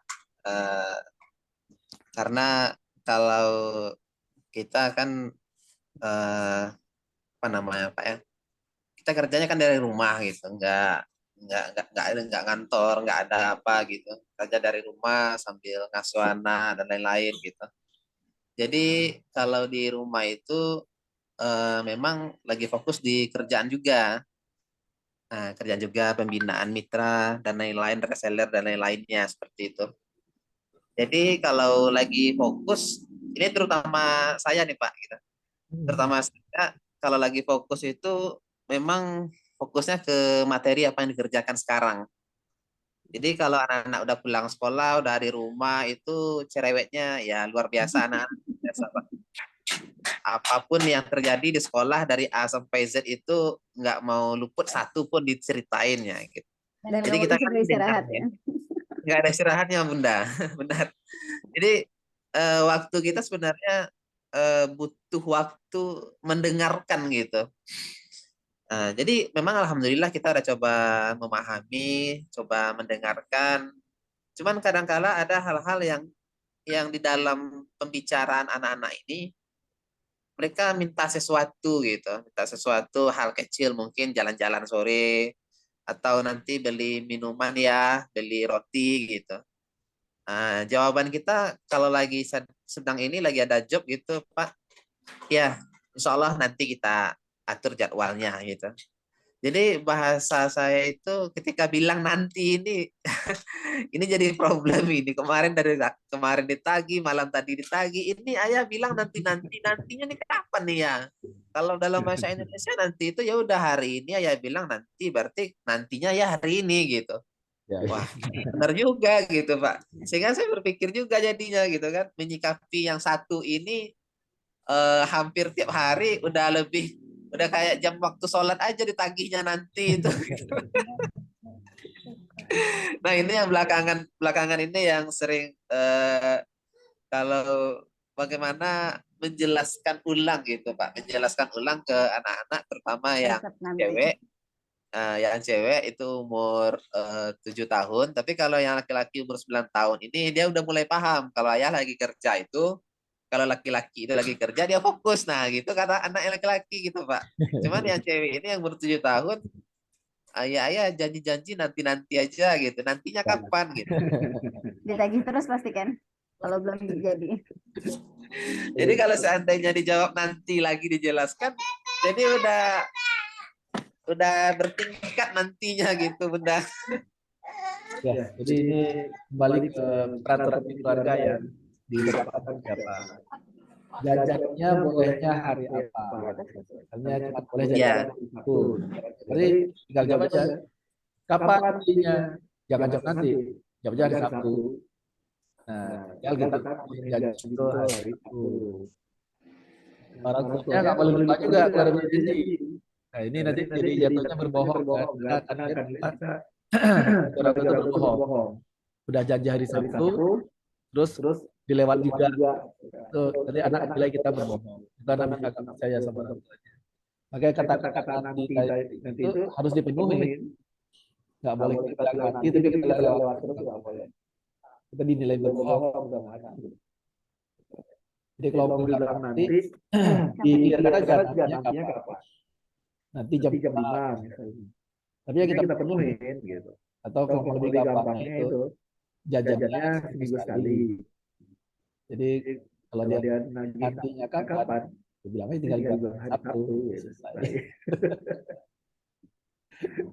Yang PR-nya sekarang itu Pak, sebenarnya kalau untuk jadwal kapannya itu udah ada. Cuman ada beberapa mungkin kalau dihitung persentasenya ketika bilang nanti itu nggak banyak, cuman itu jadi senjatanya gitu. Ya. Sehingga yang jadi pertimbangan kemarin udah coba kita jelaskan juga gitu nantinya yang mana gitu kan, dijabarkan satu-satu sehingga udah ada breakdownnya. Cuman seperti ini anak suka bercanda gitu Pak, dia suka candain ayahnya, ini ayahnya gimana nih, jadi seolah-olah yang tadi itu udah kita jelaskan, dia udah paham, tapi dicandain terus nih dengan bahasan. Ini ayah nanti lagi gitu. Ya makanya Jadi keceplosan di sini satu nih Pak gitu. Jangan pakai kata nanti, bang clear aja kapannya. Jadi ya ini apa termasuk bagian tumbuh kembang akal anak. Jadi secara fakta dapat kepastian. Bahasa ya. Cara bahasanya. Kapan nantinya? Kami malah ada itu yang nggak ngerti kata nanti. Dibilang nanti itu nggak peduli, tetap sekarang. Itu parah ya. Nanti ada ini lagi, nanti ada lagi. Nggak ngerti kata nanti. Nah, jadi emang anak itu kita apa ya, harus tanamkan konsep yang jelas. Kalau itu nanti itu kapan? Jangan nanti tapi nggak ada kepastian. Nah, nanti lama-lama itu anak akan bilang kita bohong. Jangan sampai terjadi itu. Kalau itu sempat terjadi, nggak percaya orang tua, selesai. Kita mau ngomong apa, udah nggak percaya. Iya, iya baik Pak. Jadi harus diperbaiki lagi deh. Kalau untuk waktunya timingnya udah ada, cuman ya mencoba ngasih ini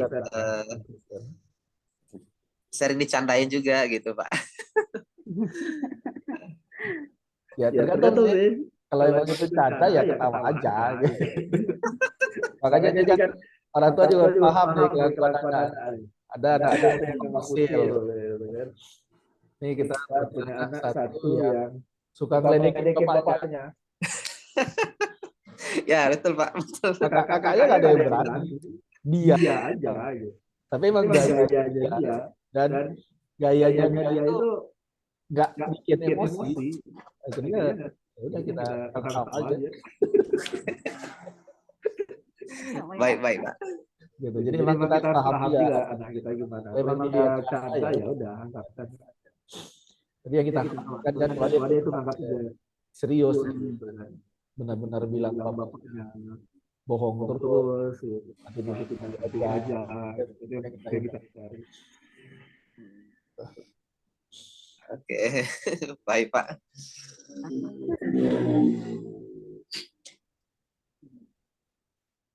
Oke, silakan. Ada lagi? Taza, apa kabar? Pesan malamnya mana? Assalamualaikum warahmatullahi wabarakatuh. Waalaikumsalam. Masya Allah ya, senang sekali bisa bertemu dalam forum ini. Salam untuk nggak ketemu ya, Emak Super. Ketemu, Masya Allah ya. Nah, luar biasa ya sebenarnya. Cuman sayang ya, saya baru dapat info bahwa acara ini hari ini. Jadi kalau tahu sebelumnya bisa nge-share ke teman-teman, jadi bisa banyak yang ikut gitu ya. Acaranya bagus, tapi baru sedikit yang ikut. Mudah-mudahan nanti bisa ngabari kepada teman-teman yang lain, karena ini saya rasa ini sangat penting sekali gitu ya. Apalagi ilmu yang langsung kita praktekkan kayak ya biasanya saya manggil Teh Hani gitu ya, yang luar biasa gitu ya, yang sudah banyak pengalaman pada anak-anak gitu.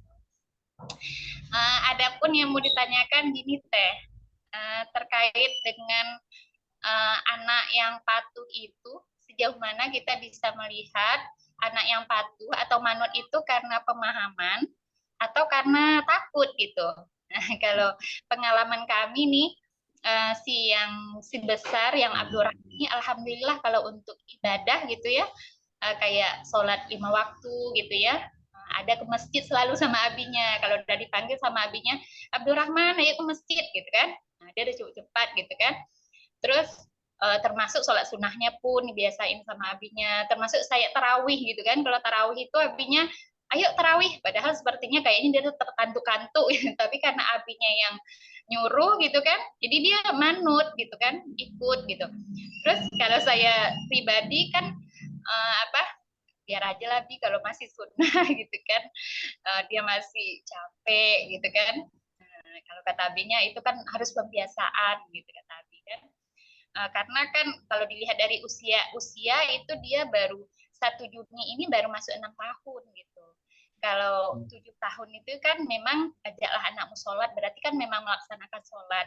Tapi kan masih mengajak udah melaksanakan sholat tapi belum, kalaupun belum harus gitu kan belum harus kan gitu. Kalau udah 10 tahun baru pukul kan gitu. Kalau persepsi saya ini dia nih. Ini juga sama abinya, abi biar kita ini dulu, pemahaman dulu terus-terusan gitu. Kalau kata abinya, kalau pemahaman terus, kalau nggak diajak-ajak kayak gitu kapan ininya kan gitu kata. Nah, jadi ini sih yang diiniin si dia nih gitu kan, patuhnya karena ketegasan abinya atau memang apa gitu, pemahaman gitu. Itu Teh, itu yang pertama. Yang kedua, ini Teh terkait dengan si abang nih lebih dekat kepada saya gitu Teh. Apa-apa minta Umi, apa-apa minta Umi, semuanya Umi. Mau ditemani sama Umi, mau buatin ini, kadang Uminya kerepotan kan, mintanya tetap sama Umi. Misalnya mau buatin susu atau apa gitu, maunya sama Umi. Maunya dibangunin juga sama Umi kayak sahur gitu kan. Maunya dibangunin sama Umi, padahal kan kita juga nyiapin sahur gitu kan. Nah, jadi gimana gini ya untuk kita apa kita berbagi seperti itulah, dia jadi nggak begitu lengket sama uminya kan, sama Abi toh juga bisa gitu kan. Gitu sih Teh ininya. Kalau Teteh sendiri gimana gitu, apakah si anak-anak lengket banget sama Teteh sampai sama Abinya? Iya mau juga sih sama Abinya, kalau jalan-jalan suka sama Abinya ya kan, kalau diajak jalan sama Abinya naik motor apa suka. Tapi kalau yang lain-lain yang aktivitas di rumah itu ya sama Umi gitu. Minta temani main pun sama Umi, sehingga ketika ada Umi kerjaan gitu kan, sekali ditemani Umi, dimintanya ditemani Umi lagi gitu. Jadi Uminya juga sulit juga kan, agenda banyak gitu kan, minta lagi temani sama Umi gitu kan. Ayolah nak sama Abi, kadang Umi mengisi aku, Abi ada gitu kan, dia maunya sama Umi. Itunya Teh membentuk yang seperti itu gimana gitu. Kedekatan udah kan gitu, cuman terlalu apa dibilang ini tidak mendiri atau gimana nih Teh. Nah itu saja dulu ya, Ustadz. Assalamualaikum warahmatullahi wabarakatuh. Waalaikumsalam warahmatullahi wabarakatuh. Abi mau jawab nomor 1, Umi nomor 2, atau Umi coba jawab dua-duanya nanti? Ya. Jadi kalau melihat anak itu terpaksa enggak gampang, lihat matanya juga. Kalau dia akan itu berbinar matanya aman lagi. Tapi kalau matanya lesu, apa istilahnya bahasa jiwanya dia sebenarnya kalau mata tutup. matanya tuh redup gitu ya. Kayu apa? Sayu, matanya sayu. Nah itu berarti terpaksa dia tuh. Itu aja. Jadi bukan masalah pemahaman dulu, nggak apa-apa pemahaman kita belakangan aja. Jadi dibangun dari kebiasaan, artinya namanya karena dia dah nurut kan sama bapaknya. Nah kalau dia matanya berbinar lakukan itu, dia pengen bikin abinya bangga. Nah artinya abi sama umi juga harus menunjukin rasa bangga itu untuk menguatkan semangat dia tadi. Jadi harus disampaikan secara lisan. Kita sebagai orang tua itu bangga dengan dia rajin sholat ke masjid, walaupun dekat-dekat tuh. Nah, nanti secara pemahaman itu bisa kita masukkan belakangan. Karena sebenarnya kalau pemahaman itu kan dari usia ya, seperti kita bilang tadi, dari usia 2 tahun itu bisa kita masukkan sebenarnya. Ya, jadi fakta apa maklumat itu sudah kita masukkan. Nah bisa jadi dia sekarang udah dari hasil pemahaman juga sebenarnya gitu. Cuman belum terlihat aja sama orang tuanya. Nah, jadi kalau mau dilihat itu lihat aja dari sorot matanya mendengarkan. Kalau tiap kali dia sholat tuh jadi sayu atau berbinar semangat. Kalau dia matanya berbinar, kalau udah aman. Itu aja, Ustazah. Ya, lihat aja nanti.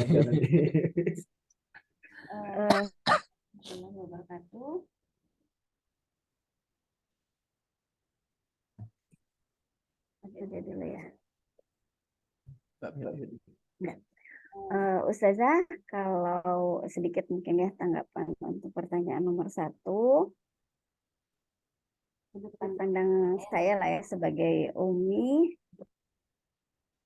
ketika melihat anak dia tidak menolak ya untuk diajak ke masjid, juga tidak menangis. Biasanya kalau misalnya dia terpaksa, anak akan mengungkapkan keengganannya dengan menangis atau merengek ataupun sikap yang malas-malasan. Kalau misalnya itu tidak nampak pada anak kita, insya Allah mungkin itu dilakukan anak karena kekagumannya pada sang ayah, rajin ke masjid sehingga dia pengen seperti ayahnya, atau mungkin karena dia senang pergi keluar rumah, apalagi pas diajaknya ke masjid, iya kan? Abdurrahman di sini. Atau juga bisa jadi memang dia pengen aktivitas yang bisa dia habiskan bersama sang ayah. Karena ayahnya rajin ke masjid gitu, abinya rajin ke masjid, jadi dia ikutnya ke masjid.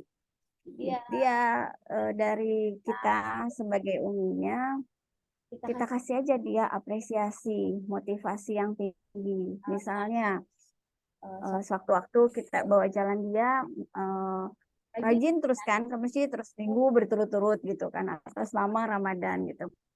Apresiasi aja dia, Abdurrahman tuh diapresiasi aja, luar biasa anak Umi ini ya. Semangatnya tinggi, kuat fisiknya, walaupun ngantuk masih tetap juga pengen ikut adik ke masjid gitu kan. Diapresiasi itu dikabarkanlah ke Ananda kalau habits-habits yang dia lakukan itu sudah habits yang baik, sudah habits yang dapat jempol pahala dari Allah luar biasa, membanggakan gitu kan. Inilah contoh-contoh calon penghuni surga, contoh-contoh para pemimpin peradaban dunia. Terus dibesarkan jiwanya. Terkait keraguan Ustazah, apakah dia terpaksa atau tidak, itu bisa diajak ngobrol aja ketika mau tidur. Misalnya mau tidur kita temani, kan dia mintanya sama omnya terus. Nah mau tidur tuh diajak ngobrol. Abdurrahman tuh apa yang Abdurrahman rasain ketika diajak Abi pergi ke masjid. Misalnya gini-gini. Umi lihat kayaknya Abdurrahman agak lelah. Itu nggak jadi beban itu buat Abdurrahman, atau nggak bikin Abdurrahman capek, atau apa yang Abdurrahman rasain waktu itu gitu. Jadi biar dia bisa speak up apa yang dia rasakan, apa yang dia alami saat itu gitu. Pas besok aja, pas anak mau tidur gitu, atau ketika hatinya lagi senang, itu di cross check sebetulnya yang dia lakukan itu karena manut, karena kagum, atau karena terpaksa. Itu kita nanti bisa cari tahu di situ gitu ya. Ya kan. Terus kalau yang poin kedua, tipe anak-anak yang Ustazah sebutkan biasanya itu tipe anak-anak yang nau. Itu Abdurrahman juga ya? Yang nah ya. Kemungkinan besar itu yang pertama, kenapa dia mengikut apa kata abinya, karena nau dia terpenuhi ketika ikut abinya ke masjid. Bisa jadi karena itu. Terus kalau naunya dia sama Umi, itu memang ada anak-anak yang butuh porsi kasih sayang lebih banyak. Ada yang dari abi, ada yang dari Umi. Kayak kalau di keluarga kami yang seperti ini ada beberapa, ada 3. Anak nau kami ada 3. 1 Raka. Kakak itu walaupun sudah kelas 5 SD, waktu itu ya, ini sedikit sharing. Kelas 5 SD saya kurang begitu memenuhi keinginan terpenuhinya kebutuhan Raka akan naunya. Waktu itu pernah dia berkali-kali minta ditemenin jalan, mau sama Umi ke toko buku. Apa-apa sama Umi. Apa-apa sama Umi. Kelas 5 SD itu saja. Jadi waktu itu aku yang merasa Ananda sudah besar kan. Kemana-mana sebetulnya bisa ditemanin sama tetehnya kan. Jadi waktu itu aku arahkan untuk pergi sama teteh ke toko buku pakai sepeda berdua gitu kan. Saling ngikutin, saling ekor gitu kan. Ternyata sedikit terluka waktu itu.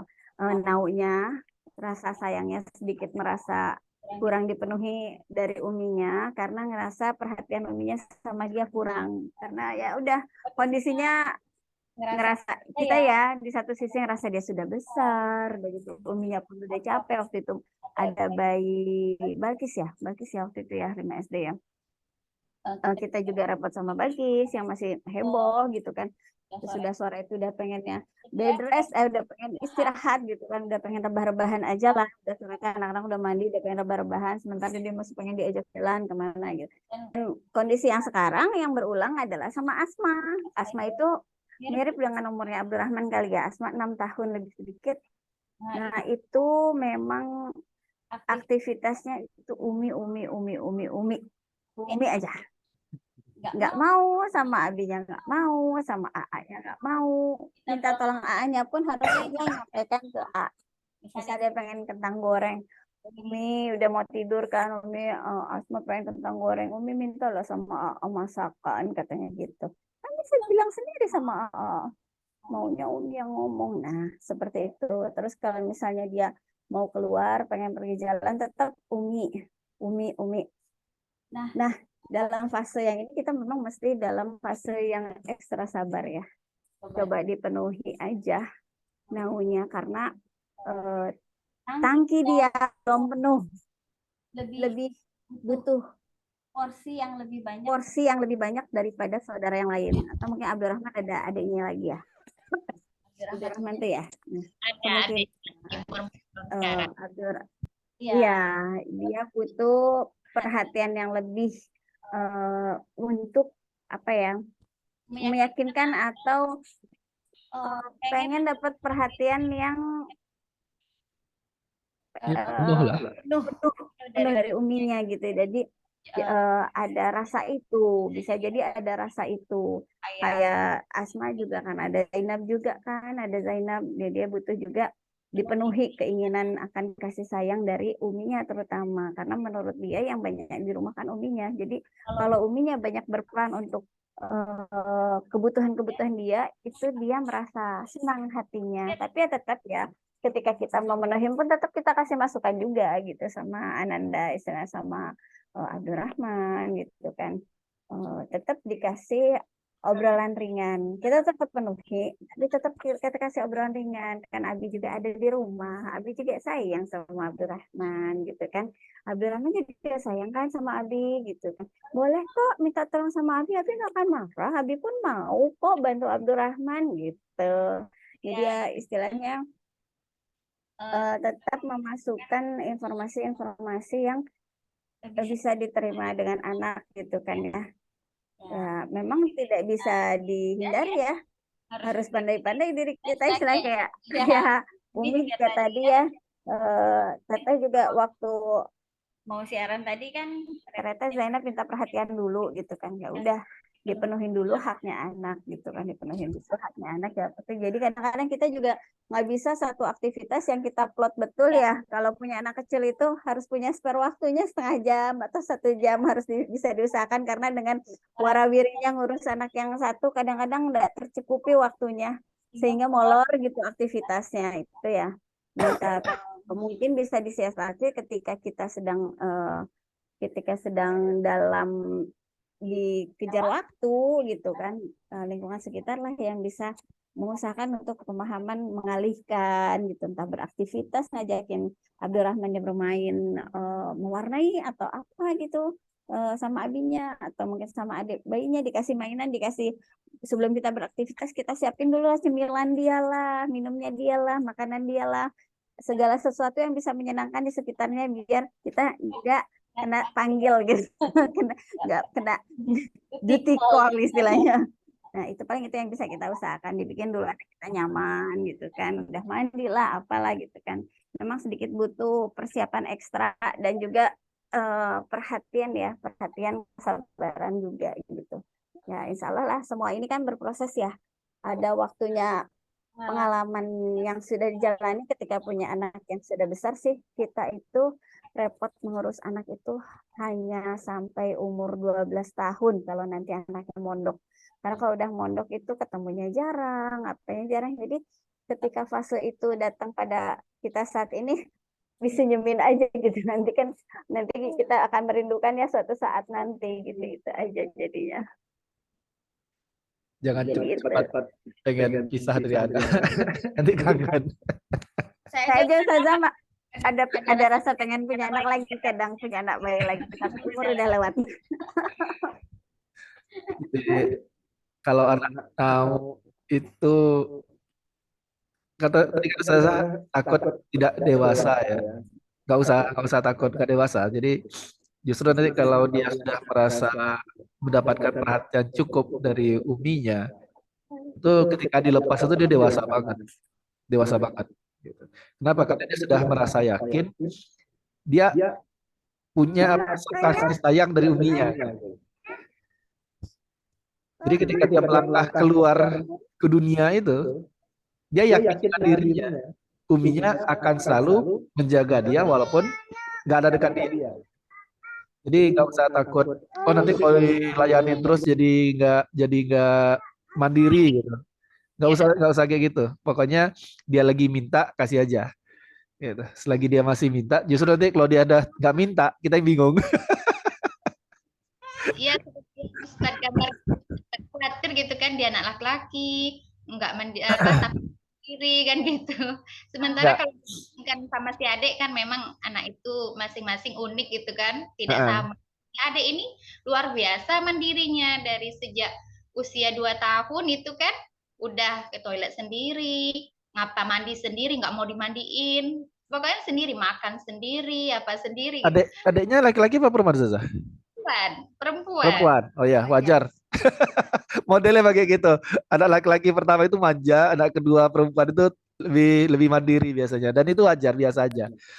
Jadi nanti gini, ketika Abdurrahman masuk SD, nanti Ustazah bisa lihat lah, bisa tanya sama gurunya, Abdurrahman di sekolah mandiri apa enggak? Misalnya mandiri. Kalau emang kita cukupkan kasih sayang itu di rumah. Justru Zah, kalau misalnya itu kurang terpenuhi, nanti di sekolah itu Malah manja, malah jadi manja, bertingkah. cari perhatian, mudah menangis, nggak percaya diri, itu semua Heeh. keluar Oh, ketika naunya nggak terpenuhi gitu. Heeh.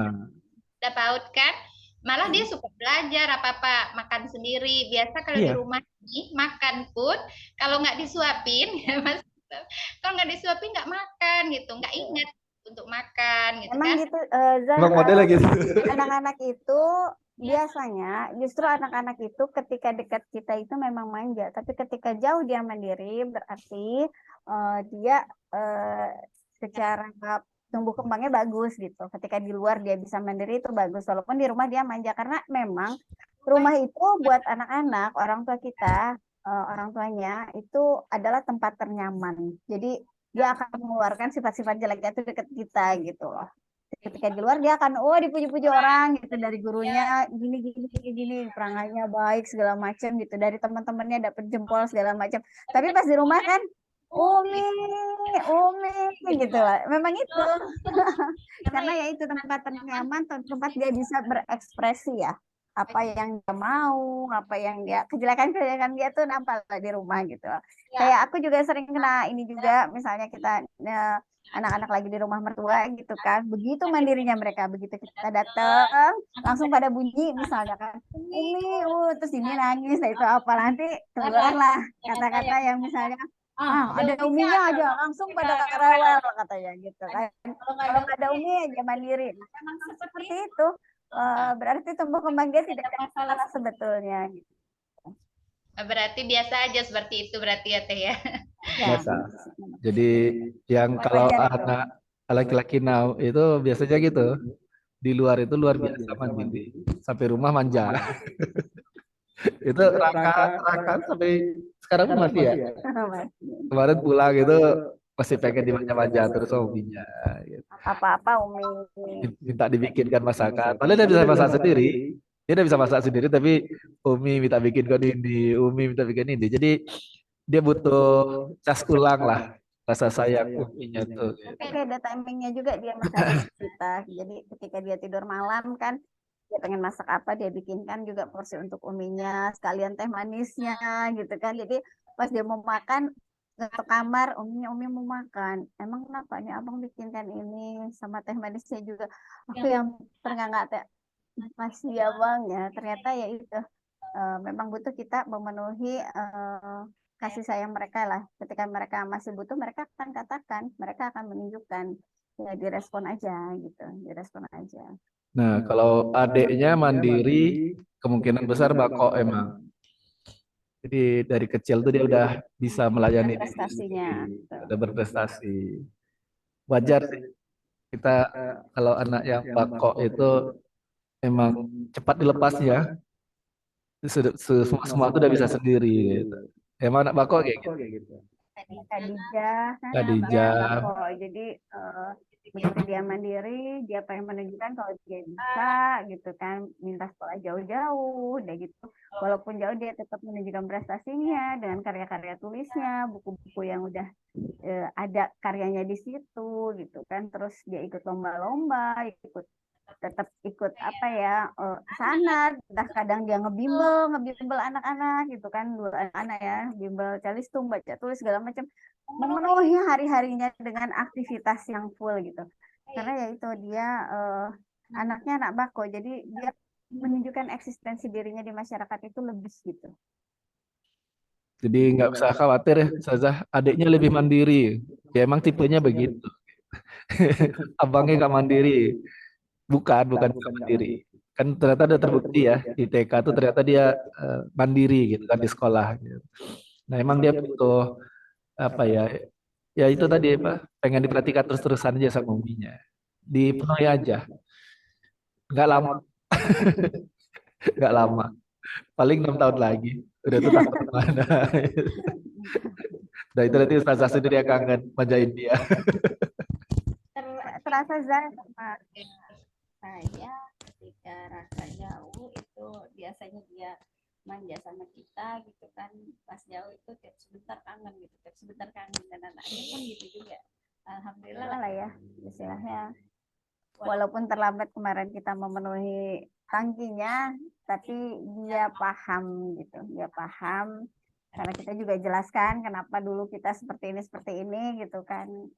Dia memahami dan juga memaafkan kan, karena ya ketika nggak terpenuhi kasih sayang dia itu kan tentu akan ada perubahan kelakuan ya, perubahan kelakuan, entah dia jadi benci, entah jadi apa kan, entah jadi susah dibilang. Ada fasenya waktu itu Raka seperti itu, dia kayak benci sama uminya, terus dia seperti yang disampaikan itu nggak mau dengar gitu, dan itu kita harus meminta maaf memang, karena memang ada porsi salah kita di situ, kita tidak memenuhi tangki kasih sayangnya ketika dia butuh gitu kan gitu. Jadi jangan ragu ya untuk orang tua segimanapun kita istilahnya pengen dikagumi sama anak, tapi tetap harus dengan rendah hati ya, dalam artian di sini kalau salah ya minta maaf, karena ya senantiasanya kan setiap orang juga nggak luput dari hilaf gitu kan, tetap minta maaf aja. Gak usah tinggikan Bako hanya demi eksistensi diri yang pengen dikenal sebagai pamor ayah yang super gitu kan. Nggak, yang super itu nggak yang seperti itu gitu. Gitu saja. Selamat menikmati anak laki-laki Winau. Lumayan repot memang Zah. Ini anak laki-laki aku nau dua-duanya Zah. Dua-dua nau, anak perempuan satu yang nau. Memang lumayan menyita waktu untuk ngasuhnya ya, tapi ya di awal aja, nanti begitu udah lepas lah enak banget, malah perhatian dia itu yang gimana gitu, bikin kita tersipu-sipu kalau ternyata perhatiannya sebesar itu gitu ketika sudah besar gitu. Jadi ini ya ke apa, tautan di hati itu kan kalau anak itu apa potensinya tuh tautan tuh luar biasa. Nah kalau itu sudah tertaut hati anak sama orang tuanya, insya Allah dia setiap kali nanti akan berbuat apapun gitu. Kalau udah lepas gitu dari kita gitu, dia akan selalu ingat nanti orang tuanya perasaannya seperti apa. Nanti orang tua akan berpikiran seperti apa. Apalagi nanti kalau sudah tertaut kepada Allah, tadayunnya, itu luar biasa lagi. Kita udah tenang aja, anak itu mau di lingkungan yang ngeri ya sekarang dia lepas anak tuh ya, lingkungan luar sana itu luar biasa. Tapi kalau udah tertaut hatinya pada orang tuanya, tertaut hatinya pada Allah, itu insya Allah kita tenang lah lepas mereka. Mana itu tertaut, ya itu harus kita bikin tertaut. Jika anak minta, kasih. Gitu. Jangan dia minta terus kita abaikan. Gitu. Jangan. Justru nanti kalau kita mengabaikan dia, ya dia nggak tertaut, setiap kali dia berbuat, dia nggak ingat orang tuanya. Dia nggak peduli orang tuanya nanti sedih dengan perbuatannya. Itu nggak peduli. Insya Allah. Nah, ini nanti akan kita bahas lebih dalam ya di pertemuan ketiga besok. Cara kerja hati. Insya Allah. Bang Niko mungkin agak agak bingung ya ikutin istilah bako, nau. Udah pernah dengar Bang Niko? Suaranya Bang Niko? Masih di mute. Belum lagi Pak, Belum ya. Nah, makanya mungkin masih agak bingung Pak. ini. Nanti insya Allah minggu depan akan kita bahas lebih dalam ya terkait bako, nau itu seperti apa. Mungkin ada kajian khusus Cuman nanti Bang Niko bisa nanti ikut nanti. nanti kan kalau yang sesi Ramadan ini kan cuma 3 pertemuan. Insya Allah nanti beres Ramadan kita lanjutkan lagi. Nanti akan kita bahas lebih dalam. Anak nau itu kayak apa sih? Anak bako itu seperti apa sih? Gitu. Iya, Nanti akan kita bahas lebih dalam. Insya Allah di insya Allah. stay tune terus. Baik, baik Pak. Dan kalau kita sudah paham anak kita itu dominannya bako atau nau, atau kita sendiri dominannya bako atau dominannya nau, itu enak lah kita ngelola.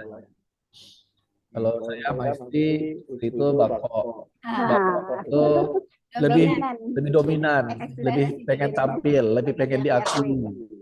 Kalau saya lebih dominan nau. Nau itu lebih cenderung yang suka nyayangin, gitu. Suka dimanja gitu. Dimanja ya juga, gitu. Ya, tapi kalau suka dimanja juga Maunya sama sih. dipahami.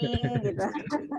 Nah, kalau sudah saling mengerti tipe-tipenya seperti apa, anak kita seperti apa itu ya. Katanya saya sama itu gitu kalau nau kan. Yes, soalnya baik Pak. Nanti anak 3 itu nanti Bang Niko bisa lihat ini dominannya nau atau bakonya. Lebih dominan kasih sayangnya atau pengen tampilnya, pengen diakuinya gitu. Nanti bisa kita lihat. Kalau anak santri berarti yang besar itu nau, yang kecil bako. Tinggal nanti kita sesuaikan aja. Kalau anak bako itu kita bisa motivasinya dengan tantangan, Challenge ya, Cak. challenge. Tapi kalau anak nau, Jangan di challenge. di challenge Kabur lari dia, kabur dia. Nggak peduli dia. Nggak akan peduli. Nggak Dia mau. ngelewat saja. Gitu. Nah, jadi cara memotivasinya bukan dengan challenge, tapi dipuji-puji dirinya. Ini dia kita Kadang bahas. untuk anak nau itu kadang kalau kita mau minta tolong itu dia perlu ditaikan dulu biasanya kalau anak nau. Misalnya, abang pinter nih, hebat nih. Gimana nih bangun tidur pasti masih segar ya. Bisa dong bantu Umi ngapain gitu. Kalau biasanya kan anak nau. Kalau anak bako kita straight aja bisa dia. Jadi motivasinya lebih dari dalam diri dia sendiri. Tapi begitu dia termotivasi, itu luar biasa energi dia. Mau beresin rumah sendirian pun sanggup dia itu. Kalau lagi termotivasi, kalau kan dia tidur seharian.